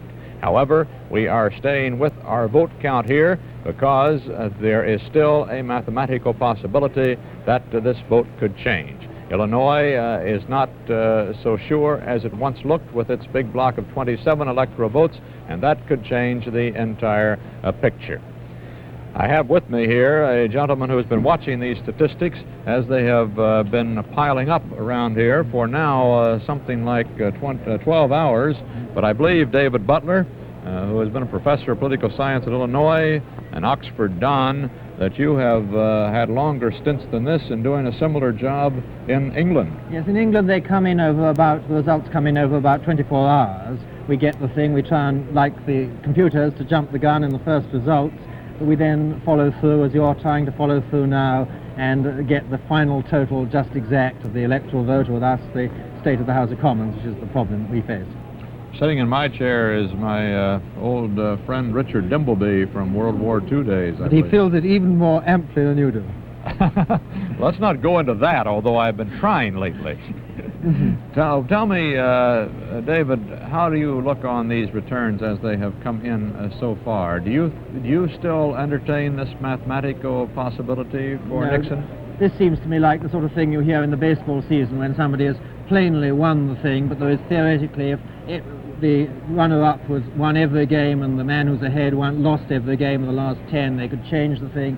This has been what it's been for the last 4 hours. It's been absolutely plain from, I think, the time Eric Severide said it even before midnight, that Kennedy was going to win. The margin is a little less comfortable than looked likely at that time, but really, for Nixon to have won at any time after that was like tossing a coin in the air and it coming down heads 10 times in a row. And at the moment, it seems to me, you see, you've only got the only big state in doubt at the moment now is 2 big states, California and Illinois, and in both cases the odds are very heavily on the return so far in that both Illinois and California will be there, and Kennedy will end up with something in the order of his present position, 341 electoral votes to 192 for Nixon. Could you give me some good logical reason then why I'm still sitting here? Oh, well, hope springs eternal in the human breast, and I imagine that there are Republicans who still cling to the mathematical possibility, and after all, they've got some justification. There have been electronic and human errors in the pollsters and in the computers over the last few weeks and the last few hours, which do entitle people to be skeptical until it's really shown. And also, as you suggest, for the same reason that you do it in England in these returns, we do want to see this return actually posted to be sure that that's the way it is going, because if there, we could very well, I think, David, quite honestly, have folded here at midnight on the basis of the returns and said, well, that's the way it's going. And yet it's been a very exciting race for these last 5 hours, with the possibility diminishing, of course, but still there, that something could happen. It's like leaving the baseball game with the last half of the 9th inning coming up, even though the other team has quite a sizable lead in the World Series. Anything could happen. Well, I couldn't agree with you more. I mean, there's nothing I enjoy more than election results. I was working here with Eric Severide in the early part of the evening, and I went off to the BBC studios in uptown New York to report on the morning news bulletins in England. They're 5 hours ahead of us here, about what was happening. And then, of course, I was a sensible person. I'd have gone to bed, but of course I came back here and then found myself talking to you, and still thrilled by this, and no intention of going to bed until I really have discovered that California definitely has gone for the Democrats, and that Illinois is finally sewed up, and what's happening to these 3 or 4 House and Senate races that are still slightly in doubt. I'd like to come over someday and sit in and watch how you do it in England, and maybe I can make some really pertinent comments about east riding, upper sailing, and a few of those rather important places that report late. Yes, well, of course, I envy you because you have more elections than we do. You have elections every 2 years. Ours come about every 4.5 years, so there's less occupation for us students of elections there. It is an odd thing that we envy each other these things, I think, David. You know, I will hear 1,000 comments tomorrow, I dare say, as I go around New York City, from many people who say, oh, you poor thing, wasn't that terribly grueling? As a matter of fact, the adrenaline pumps when you sit in these spots, and it keeps you going. You don't need any other stimulant. It's a magnificent evening of entertainment. That's the infuriating thing I found every time in England. One does a 24-hour stint and one's congratulated on the endurance. One feels if one deserves any congratulations, it's for quite other things. One never had the problem of saying, oh God, how can I continue? One feels, this is wonderful, this is great fun, if only wouldn't it last longer? You know, endurance is no problem at all. As when people say, how can you stand the conventions, I wish they occurred every year, as a matter of fact. I have a great time at the political convention. Yes, well, politics are the most stimulating thing in the world of our misguided tastes. Do you see, David, in this election here, any possible implications for England, any resurgence of the labor movement over there that parallels a resurgence of the democratic fortunes here? Well, I think there is no doubt that in Britain, sympathy in a general way would be more with the Democratic Party than with the Republican Party, because on the whole the Democratic Party does stand nearer to a position which is acceptable both to Conservatives and the Labour Party alike. In Britain, everyone, or 98% of people anyway, accept, for example, what is called here socialised medicine.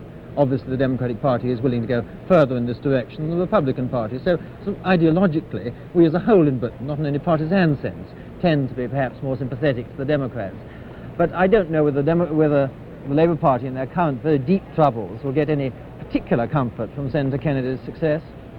Their troubles are indeed deep with the schism within the party itself. We have a moment or two in which you might tell us whether there's hope of patching up these problems in the Labour Party in the near future. Well, I don't know. I'm rather frightened of I'm 4 months away from Britain, and I feel myself much more of an expert on American than on British politics. But I must say, at the moment, the outlook for the Labour Party is extraordinarily grim, and this is a very bad thing for Britain, not in terms of the Labour Party being right, but in terms of the British government, as the American government, but Britain more, depends upon a healthy, functioning opposition party.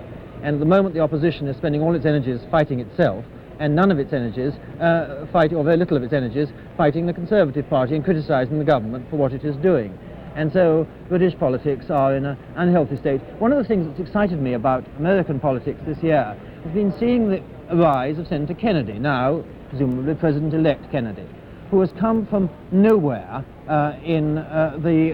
relatively speaking, nowhere in the public eye in 4 years. Now, in Britain, a man to become Prime Minister has such a long apprenticeship, and sometimes I wonder whether we aren't too slow in recognizing new talent and new blood. One of the virtues of the convention system and the whole American structure of politics is that the forceful, aggressive individual who really has talent can show his talent fast and get to the top fast. I think we've seen this last night.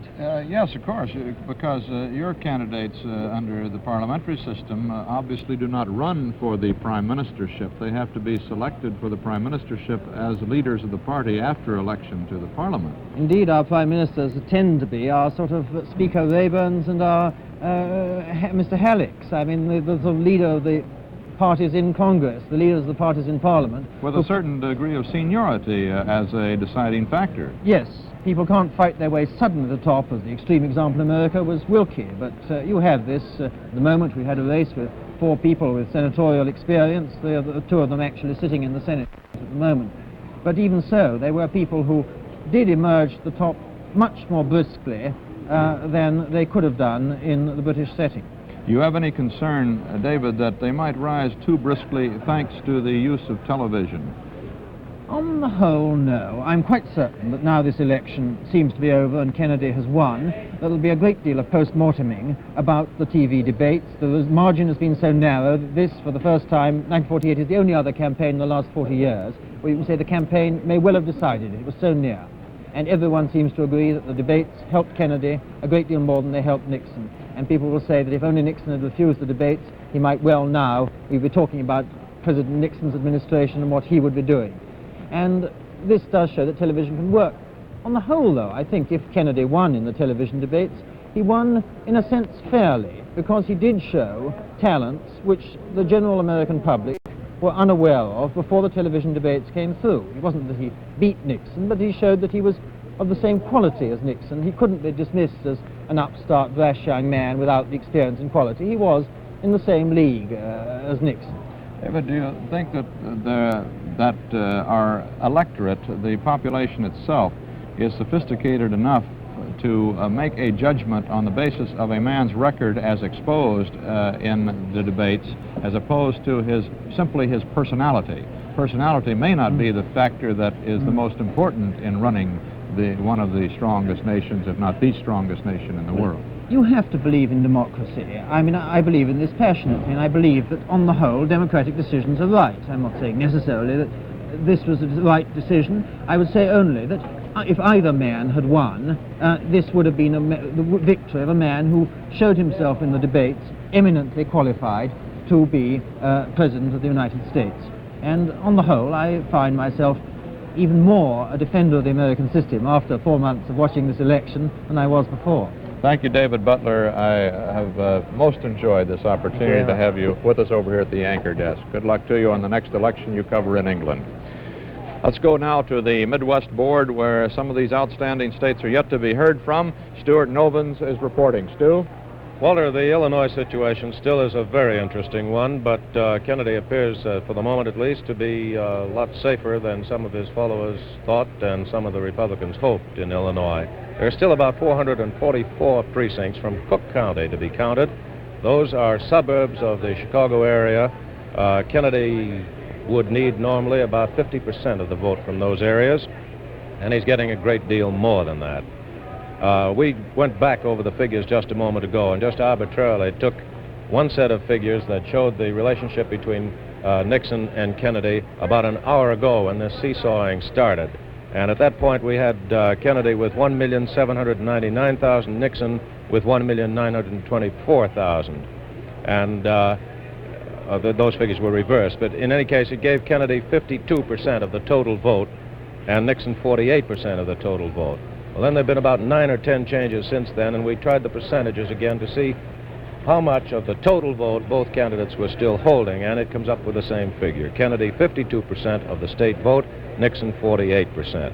We talked with Jim Ronan, who is the state chairman for the Democrats in Illinois, and he says flatly that Kennedy will carry the state with between 50 and 90,000 votes. That in the downstate rural area, Nixon is now picking up about 56% of the vote, and that is not enough to change the lead that came out of Cook County. In Michigan, Kennedy has a spread now of 90,000. It was 103,000 just a short while ago. That has been going up and down, too, with the Kennedy lead slowly being cut down. Not enough yet to create any real danger in that state. In Minnesota, Kennedy had a 21,000 lead, then he went up, and that lead now is 27,000 on a basis of 63% of the vote. Those are the three key states still outstanding here in the Midwest, Walter. We have just put Montana in the Nixon column with its 4 electoral votes. That gives Nixon now 184 votes with Montana in his column. Now the mathematical possibilities are these. If Nixon can possibly wrest Illinois on that bare mathematical possibility we've been reporting to you from Kennedy, he would then have 99 plus this new 4 we just gave him. That would be 203 votes. And Kennedy, losing those 27 votes, would be down to 227 from 285, puts him down at 258 votes. He would be below the 269 needed. Nixon would have 203. However, even with that possibility, Nixon then must get all of the 5 states still outstanding. He must get the 32 from California, where Kennedy now has a fair lead. He must get the 20 from Minnesota, where Kennedy has the lead at the moment. he must get the 9 from Washington, the 4 from New Mexico, and the 3 from Hawaii. In other words, Nixon, in order to stand off Kennedy and to win the election, must get all of the outstanding states which are still uncommitted at this hour, sometime after 6 o'clock, 6:12 in the morning in New York. That would give him, if he gets all of the remaining votes, 271, a bare 2-vote majority in the Electoral College. Of course, this then still is not counting the Southern votes, which perhaps the unpledged electors, which perhaps could still get together and throw the vote to Kennedy. There are at least 15 votes outstanding in the South, or they could perhaps give enough votes to make it a standoff and throw the matter into the House of Representatives. David Schomburn and Blair Clark are standing by here in the studio. Howard Smith is over at the Time Life building in Midtown Manhattan, where the IBM Data Processing Center is, and I'm here at the anchor desk. Others are standing by. Gentlemen, I'm wondering how it looks to you at this very late hour. We haven't heard from Blair. We haven't heard from you all evening over here on the television side. We know you've been very busy on the radio side tonight. How does this thing add up to you, Blair, at this hour? Well, Walter, as far as the adding goes, I think you've just done a fine job of adding up all the possible combinations that I or perhaps any of our viewers can think of. One thing that you haven't mentioned while I've been on the I haven't heard you perhaps because I've been on the radio side mention, is the role of Lyndon Johnson. I know you've talked about it in the past, but it seems to me that in this post-mathematics that Lyndon Johnson's effect in his own state of Texas and in the other states of the South that stayed closely faithful to the Democratic Party has been a very significant thing. And we go back then to those days in Los Angeles at the Democratic Convention when we were all, I think, surprised that Kennedy did select Johnson as his running mate, overriding a lot of objections from the North and from disappointed younger Middle Western governors and so on. I think that that calculation or that judgment, that political judgment by Kennedy has certainly paid off. Blair, there's an interesting possibility there, too, I would suggest, and that's that Kennedy will have going for him, if this situation develops where those electoral votes of the unpledged states in the South are critical, will have going for him the considerable persuasive powers of Senator Lyndon Johnson in the South, wouldn't you say? I certainly do think so, because the main thing, I think, that had an effect for Johnson was his influence with the political leaders in those southern states, because whatever happened, they thought that he would be a powerful figure in the Senate. And when he said, boys, Kennedy's going to win, and I hate to mention it, but you might as well remember committee assignments and other things that the Senate can do things about. And this had, as you well know, and as you've been reporting, a dramatic effect in certain states, even in Virginia, despite the final result there, where a lot of the Democrats in Virginia resisted the sitting on his hands of Senator Byrd. Howard, you've been so busy over there ushering that electronic genius around tonight that we haven't had a chance to hear from you as to how the situation does look in Washington, which is your particular vantage point. Could you give us a couple of views on it? Well, Walter, I think that after I've had a night's sleep, I'll probably think of other things, but right now the thing that impresses me most is the thing that impressed the campaign most, and that is what is called the religion question. I think it turns out now that being a Catholic is not a disadvantage after all. The computations that I've been making my way through here indicate that Senator Kennedy gained more than he lost from his Catholicism. And I should imagine that if that ever becomes an issue again, it will be less of an issue because of the outcome of this election. David? Walter, I was also very much interested in the religious question, as Howard was, for a different reason perhaps. Over in the city where I normally work, in Paris, There is the headquarters of a United Nations organization, the UNESCO, the UN Organization for Education, Science and Culture, and they have for some months now been studying racial and religious problems around the world. And our country, the United States, has come in for a good deal of criticism because of some aspects of this question, and many people in Europe and in Africa and other parts of the world have been wondering just how the religious question is going to affect the election.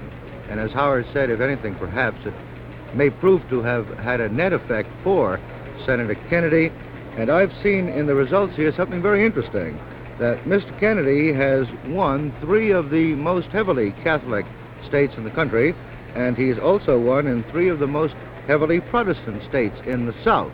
And I think that perhaps it would be a good idea for the new administration, no matter how the election ends, to publicize these figures throughout the world, perhaps to put at rest the charge of religious intolerance in this country. That, to me, was a particularly interesting angle viewed from the vantage point of an American correspondent abroad.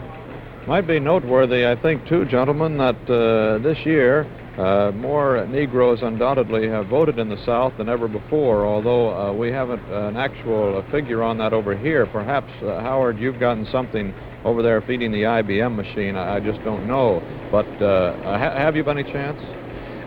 No, we haven't had a figure on turnout yet. Turnout's a little hard to get until you have complete results in, but I'll see if I can get something. Is it possible to get anything on how the Negro vote compares in size now with past elections? Is it possible for you to look into that? We'll see if that's possible. Meanwhile, Walter, there's something that I would like to suggest, and that is that I thought that whoever lost this election would be demolished, would be badly bruised and possibly damaged as a candidate. But now I think that Nixon is going to lose this election, but he shall have won it after such a fight and after such a close contest that I should think he will be still hot for 4 years from now. Yes, I think that's a very definite possibility. Blair, wouldn't you agree? I would think so, Walter, without any question at all. There has been some speculation, as you well know, about what would happen if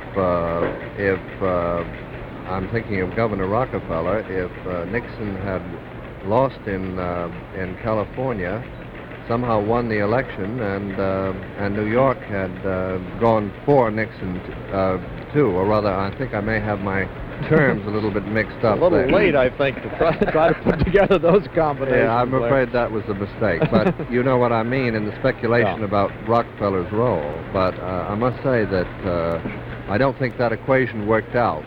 Walter? Yeah. I think the closeness of this election may encourage Senator Kennedy, if he wins, to do something that he's already said he would like to do anyway, and that is to offer important jobs in his administration to Republicans. Not necessarily Mr. Nixon, who, as Howard says, may again be a candidate in '64 if he doesn't win this time, but I'm thinking of such men as Douglas Dillon, for example. I've been told on very good authority that some of the people close to Kennedy have already approached Mr. Dillon to see whether he would stay on for a while anyway as a kind of Deputy Secretary of State for Economic Affairs. He's a man who's thought of very highly in Europe, and I would think there are a lot of Republicans whom Mr. Kennedy could use, and since this election is such a close one, that sort of use of fine Americans, regardless of party affiliation, would, I think, make our country look very good and help it be stronger for what is going to be surely a very great challenge for the new president in the next 4 years ahead. Indeed, when I think of the situation in Europe, I wonder why these two men are fighting so hard to become president. It's just going to be about the toughest job in the world. Probably never has a new president taken over in time of such crisis, needing so many decisions, any one of which could be a fateful one for humanity as a whole. I think we all agree. Gentlemen, one question at any rate that I'd like to put to you now as to whether anybody has any clues. I'm just throwing this out. I don't know that you have. I don't have any particularly, but we have been hearing a great deal about whether it will be Adlai Stevenson or Chester Bowles as the next Secretary of State, perhaps the second most important job in the United States government. Do you fellows have any clues at all? Yes, Walter, I've heard very strong rumors that neither will be Secretary of State, that in fact Senator Fulbright will be Secretary of State. He knows the job well. Many of the ideas that Kennedy has been offering about what to do about the State Department have come from Fulbright. Fulbright's in favor of not having necessarily millionaire ambassadors, having the best men for the job rather than the richest men.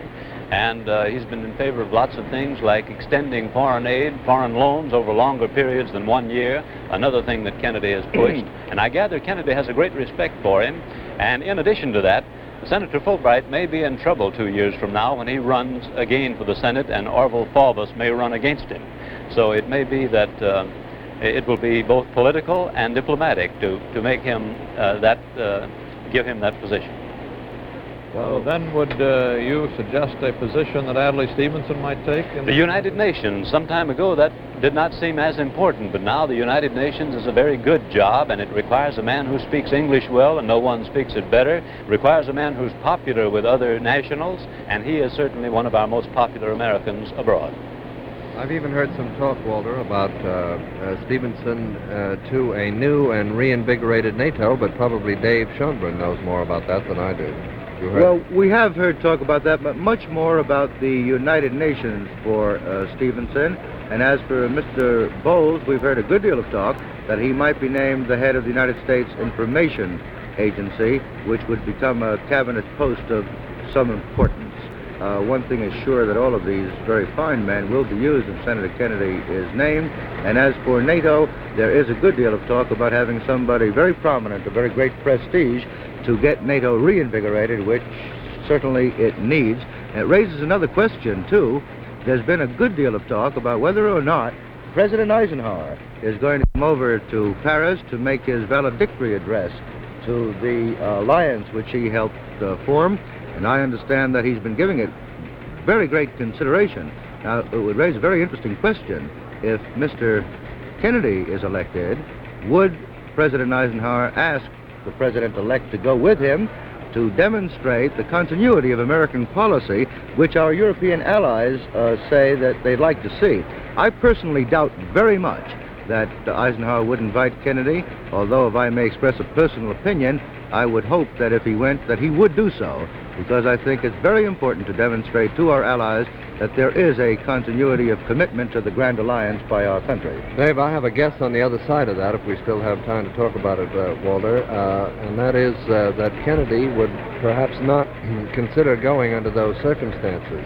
If Kennedy is elected, as we seem to think, and if he would have as one of his main problems the problem of the Western Alliance and restoring it, as he has said, it needs to be restored to a vigor that he says it no longer possesses, would the best thing for him to do be to go there in the retinue, if you want, of a retiring president, where he could not certainly launch any new ideas or be very dramatic about it, or should he conceive of it as a sort of thing to do later on when he in fact held the reins in his hand? Well, probably so, Blair. He's kept saying for the last 2 weeks that if elected, he'll go to Washington, so let's not try to push him any further than that. We'll take that particular campaign statement at face value for the moment at least. Just to complete one thought I had, and we got diverted a little bit there, about the turnout of the Negro vote that Howard was going to check for us to see if we could get something through the IBM machine. We can assume, however, I'm sure, that it was considerably larger than before because of the electoral reforms through civil rights legislation in the South over the last 4 years. And the point I was going to make is that we have not had across this desk tonight at our CBS News election headquarters one single report of violence at the polls involving Negro voters, or as a matter of fact, any serious complaints. This does not mean that some did not take place, but at least they have not been in such volume that they have made any imprint on the wires tonight. The one incident we reported earlier, an unfortunate one, of the secretary of the Ghana legation who was invited by the State Department to observe the elections, chose to view them in a suburb or a rural area outside Atlanta, and claimed that he was roughed up and pushed out of the polling place down there. Well, I have spent a delightful night with a lovely lady, escorted by all 45 million of you out there in the television audience. And she is still up and about, I'm told, over at, unfortunately, another studio. So I say, once again, in these early morning hours, time now for Betty Furness and an item of interest from Westinghouse. Thank you, Walter. You found me a little more up than I'm supposed to be. I am about. I think my sponsor would like it if I would be about to get off the laundromat here and tell you that an item of interest is right, because this is the automatic washer that is backed by the guarantee of cleaner clothes or your money back. Yes, with this new 1961 laundromat, you must get cleaner clothes or the purchase price will be refunded. You see, only Westinghouse offers more washing power for cleaner clothes. More washing power thanks to an exclusive washing action that lifts, dips, tumbles, and plunges your clothes again and again through hot, sudsy water. Then this new 1961 Westinghouse laundromat tosses and turns your wash through 2 deep rinses. And that's why Westinghouse can make this amazing guarantee. What's more, the 1961 laundromat uses less water, less detergent, and less bleach than other automatics. And this 61 Beauty also gives you this new automatic bleach dispenser that holds a 6-week supply of liquid bleach. It automatically adds just the right amount of bleach to your wash at just the right time. All this, plus the exclusive laundromat weighing door, suds and water saver, automatic lint ejector, and the most up-to-date styling in washers today. Visit your Westinghouse dealer now and buy a new 1961 Westinghouse laundromat. If, within 15 days, you don't agree that your clothes are cleaner, the purchase price of your laundromat will be refunded. Choose any of these 4 1961 laundromat models. The offer expires December 30th. You can be sure if it's Westinghouse.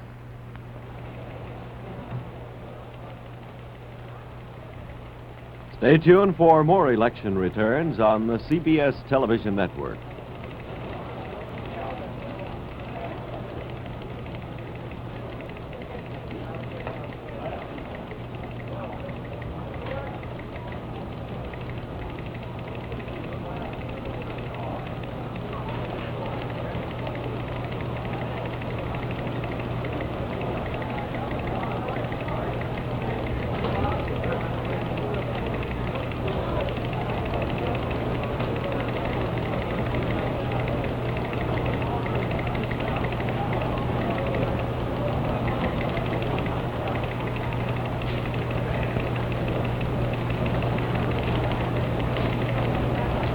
Back at our CBS News election headquarters on this Wednesday, November 9th morning, the day after the election, which puts the 34th man in American history in that address at 1600 Pennsylvania Avenue, the White House.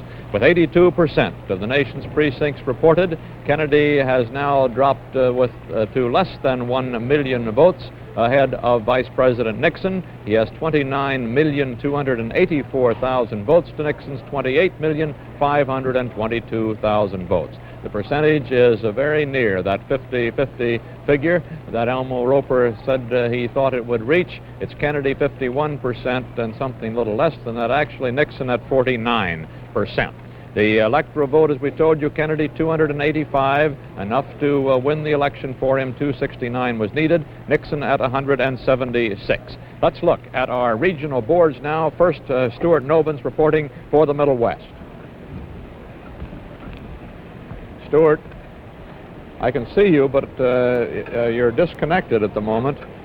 Just as soon as he gets the thing on there, I'm talking to you, Stuart. Well, it is very early in the morning, or very late in the night. Now, Stuart. There you are. I may never be able to stand up, Walter. I never should have got down. Try it once more tonight, will you? We're going to wrap up here if you'll give us a rundown of the Middle Western situation. Right.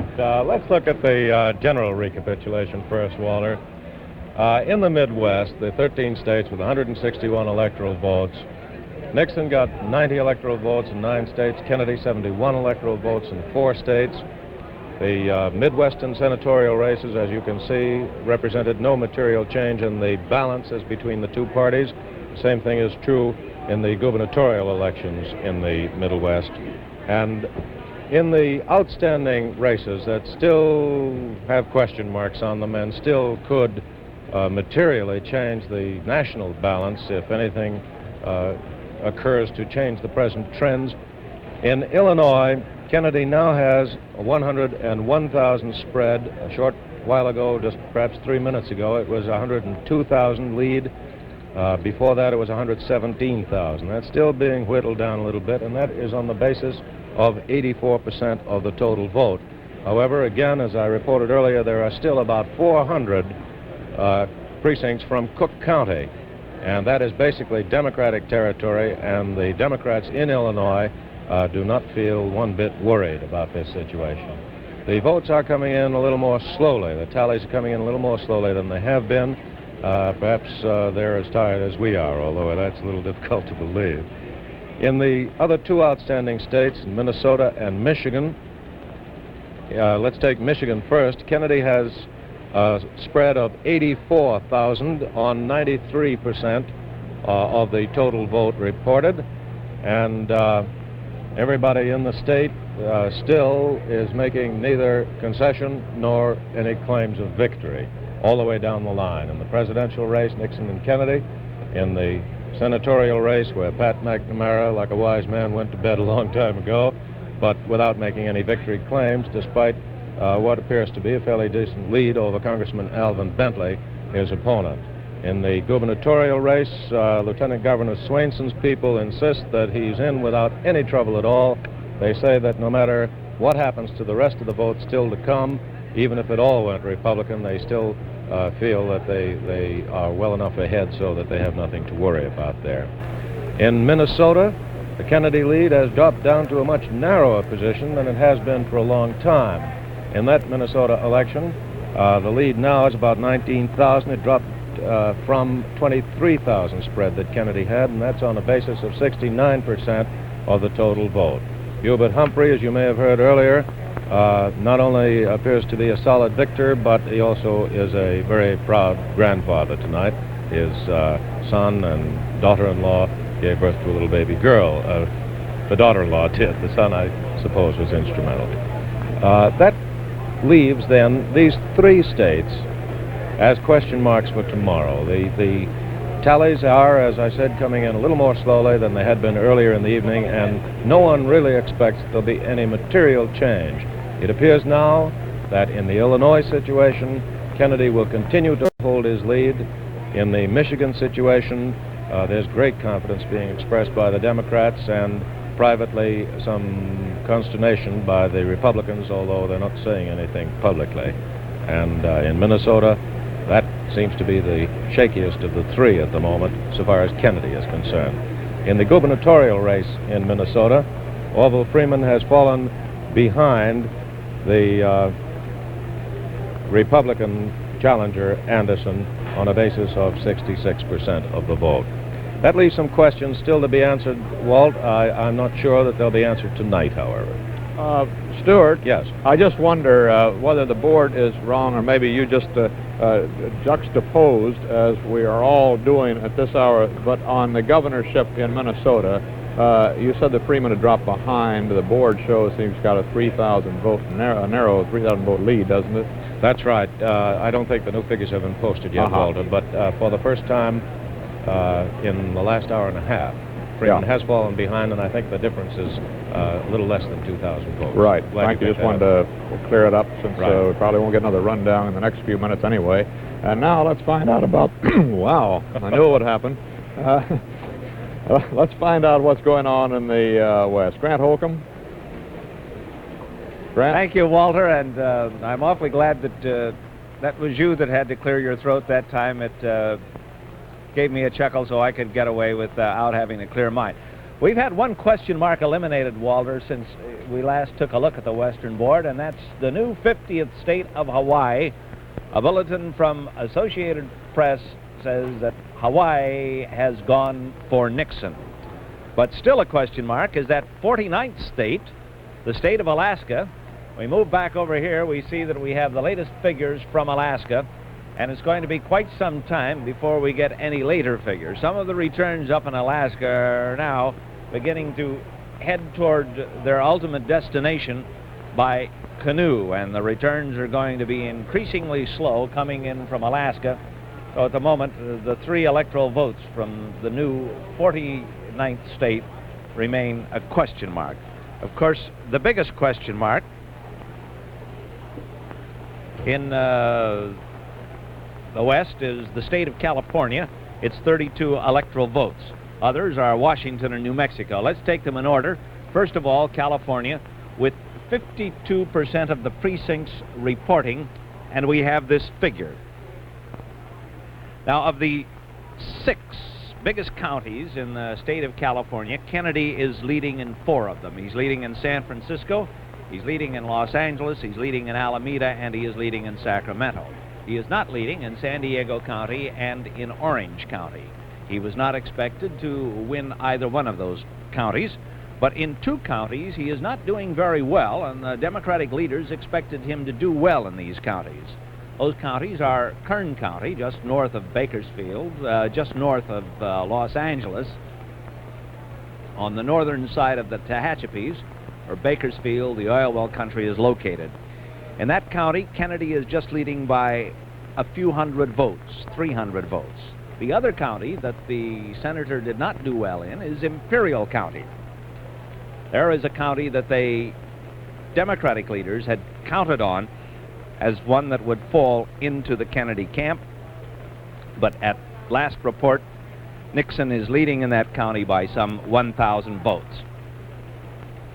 Now, 2 other question marks. One is New Mexico, a very tight race there, and we won't have any further returns from there, and then the state of Washington. We were talking to Luke Graham up in Washington a few moments ago, the Democratic state chairman, and he expects Washington to be decided by the absentee ballots. 85,000 absentee ballots up there, and they won't be counted until all of the returns are in. The reason for the absentee ballots, it was encouraged by the Democratic organization, the Republican organization, for people to vote absentee if it was convenient for them. Then there is a big military vote in the state of Washington. So that's pretty much the situation as the West is concerned this morning. Thank you, Grant. Let's go back to the east, where we haven't heard from Charles Collingwood since he wrapped up his area some time ago, but he's still on deck. Or have you come back from the virtual dead, Charles? No, dear boy, I have been here. As you suggested, the votes in the East are now history. Not yet ancient history, but they're history because they came early. And it was here in the East that the tide for Senator Kennedy ran strongest of all in the country. I think we can begin to find out why as we look at some of the figures. The only states, as you can see on that board, the only states that gave those 12 electoral votes for Nixon were the New England states of Maine, Vermont, and New Hampshire. Everywhere else, Kennedy carried, sometimes narrowly, but he always carried. He carried because of the big city vote, because of the Catholic vote, because of other minority votes. He carried the areas where there was economic problems, and he carried the states where there was big registration. Pennsylvania is a good example of all of those, where Kennedy won by about 134,000, which is a big win for a Democrat in Pennsylvania, which usually goes Republican, especially in presidential years. And he won it, as a Democrat has to win it in Pennsylvania, by winning Philadelphia and Allegheny County, that's Pittsburgh, very big.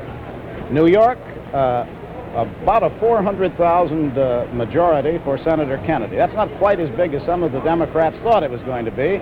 Governor Averell Harriman was here with us last night. He predicted 700,000, but still it's a fantastic switch in votes when you realize that 4 years ago, President Eisenhower carried the state of New York by 1,600,000 votes, and now 4 years later it turns around to 400,000 majority for Kennedy.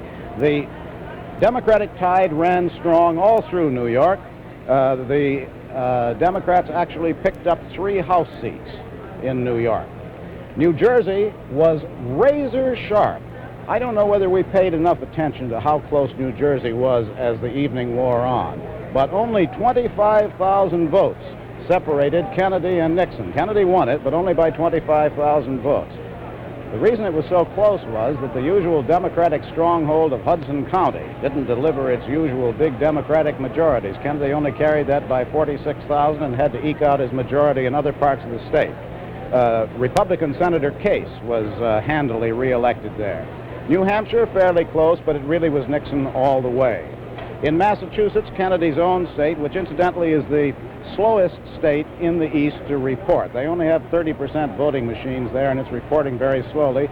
Gave Kennedy, as was anticipated, a big majority. It's his home state. But they re-elected Republican Senator Saltonstall. The Massachusetts governor race is very close. Ward, the Democrat, is ahead now, but that's by no means sure, with less than 3/4 of the votes in. Incidentally, the Democrats have picked up a couple of seats in the House of Representatives, the 5th and the 10th. Maryland, due to a smashing Kennedy vote in Baltimore, won the state of Maryland, which has hardly ever been wrong in a presidential election for Kennedy. Baltimore gave him a big majority, and that offset Nixon's strength in the rural parts of the country. The Republicans picked up 1 seat there. That's the 6th congressional district, Montgomery County. Maine, Nixon all the way, carried everything before him, including Senator Margaret Chase Smith and Governor Reed. Delaware, another hair-breadth situation. Kennedy won that one by less than 3,000 votes. And the Republicans won the Senate seat. They took a Senate seat away from the Democrats. They defeated incumbent Senator Freer. Caleb Boggs, a liberal Republican, got in there. Connecticut, the first vote to come in, really started the tide in the East for Kennedy.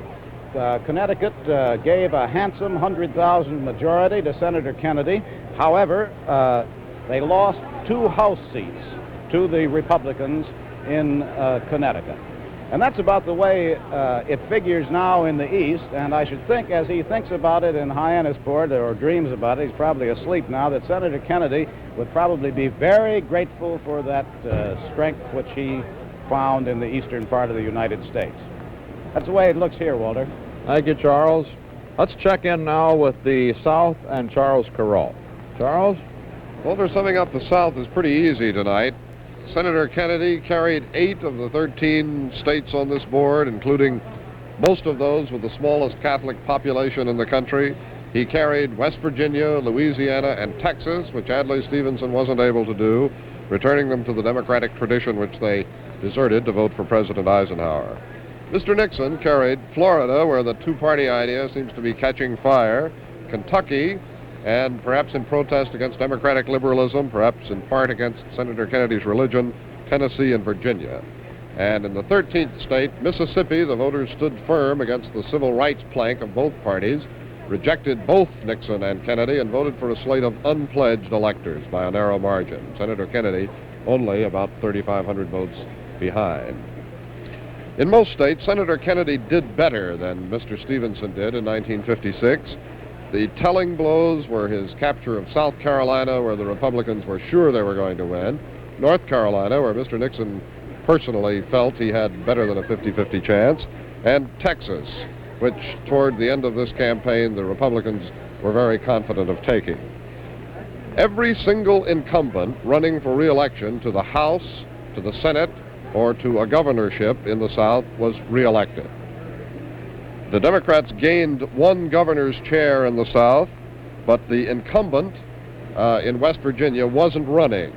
W.W. Barron, a Democrat, won the governorship of West Virginia. All of the Republican congressmen who represent the South, there are 9 of the 120 representatives from the South as a whole, were reelected. Only 1 Republican senator or governor was elected on this whole board. That would be John Sherman Cooper, running for a full term in Kentucky. He's the only man on this board, we have an elected sign beside, who is a Republican. And so in summation, Walter, I suppose you'd have to say that while on the national level the South has shown it can vote Republican on occasion, on the state and local level particularly, the South is still pretty solid. Thank you, Charles Kuralt, for a noble job, well done, on the Southern Board tonight, even as was Stuart Noven's job in that very tough area of the Middle West, where so much happened in the late hours of this, or the early morning hours of this report. Grant Holcomb on the Western Board, Charles Collingwood, who reported the first signs of the Kennedy trend from his states in the East. On this election night, we have seen some interesting little sidelights in Vermont. The only Democrat who ever served in Congress from that state lost out this time, lost his seat. Connecticut went Democratic for the first time since 1944 in that Kennedy sweep. There was so much interest at the polls that many places people waited 3 hours, we have been told, from across the country to vote. One lady, as a matter of fact, in New York, stayed in one polling booth for 3 hours for fear of losing her vote when the voting machine jammed, and she waited there until it was repaired. We saw some prominent members returned to the House of Representatives. Charles Halleck, the minority leader of the House of Representatives, was returned from his 2nd District of Indiana. From Rhode Island, saw the Republican Governor Del Sesto ousted by the Democratic candidate there. For the first time in one election, 2 women have been elected to the Senate. Margaret Chase Smith, re-elected from the state of Maine, and Maureen Neuberger, who was appointed to fill the seat of her deceased husband, Richard Neuberger, in Oregon, won her race out there against a man candidate. In Arkansas, we saw the defeat of an amendment which would have given local school districts the right to close schools if they're integrated by federal court order, an amendment that had been backed by the segregationist Governor Faubus, but it was defeated by the last vote we had earlier this evening by apparently a 3-to-1 margin. At 3:21 this morning, we heard from Vice President Richard Nixon from California, from the Ambassador Hotel, where he addressed still a large crowd of his supporters there at his election headquarters, and did not concede the election, although he came as close to it as a man can. He said if the trend continued as it has at that hour, his opponent, John Kennedy, would be the next president of the United States. And we saw his wife, Pat Nixon, fight back the tears as he made that statement. She almost broke down. However, he went to bed without a formal concession, and there will be none until some hours later this morning, apparently. After that, Senator John Kennedy, without ever appearing before the television cameras, retired, and his news secretary, Pierre Salinger, said that he would make no statement until later this morning, at least 10 o'clock Eastern Time. That's 3 hours from now, but probably later than that, waiting for a statement from Nixon, since 10 o'clock Eastern Time and 7 o'clock California time. And Nixon pointed out that he'd only had 2 hours sleep in the last night or two. He probably won't be up by 10 o'clock. So the statement, the concession, may come even later than the 11 o'clock time when Governor Thomas Dewey conceded to President Truman in 1948. It appears now, on the basis of our returns, with 84% of the precincts counted, with Kennedy 29,286,000 popular votes, Nixon 28,422,000, that less than just about 800,000 votes separating the two gentlemen there. The percentage, 51% of the popular vote for Kennedy, 49% for Nixon.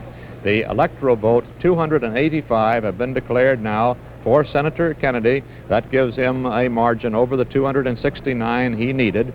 And for Nixon, 179 electoral votes, or actually, it has gone up since then. We have declared Montana and Hawaii for Nixon, and his figure is now 187 electoral votes. There are still the California and Montana votes to be recorded, and also as well, that is the Michigan vote, the vote from California, the vote from Minnesota, and that possibility of an upset in Illinois.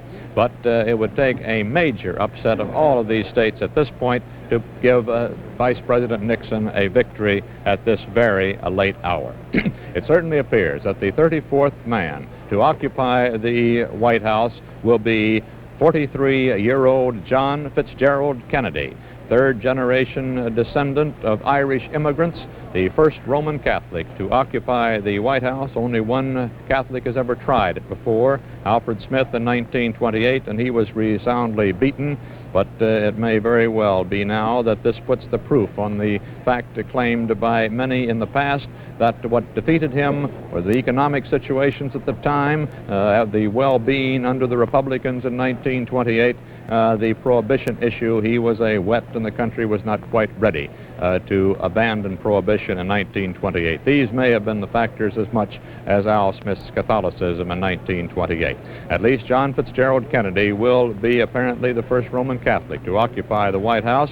He is shatters precedent on many scores. He's the youngest man ever to be elected to the presidency. Only one younger man ever served in the White House. That was Theodore Roosevelt, who became the president when McKinley was shot in 1901. Also, Kennedy will be the first man with a naval record to serve in the White House. We have had some 18 former Army men from Washington to Eisenhower. We have had 15 presidents who have had no military records. Both candidates are promising statements later this morning, and of course CBS television will be watching for those. The percentage now, 84% of the vote counted, and you see 29,729,000 votes for Kennedy, 29,023,000 for Nixon. So something like 706,000 votes, something about that number, separate the two men. Barely 51% for Kennedy and 49% for Nixon. You've just seen a new figure coming up for Kennedy there. So Kennedy also shatters another precedent when he becomes President of the United States. He will be the first man ever elected, or the second man, rather, ever elected President of the United States, both of whom parents are still living.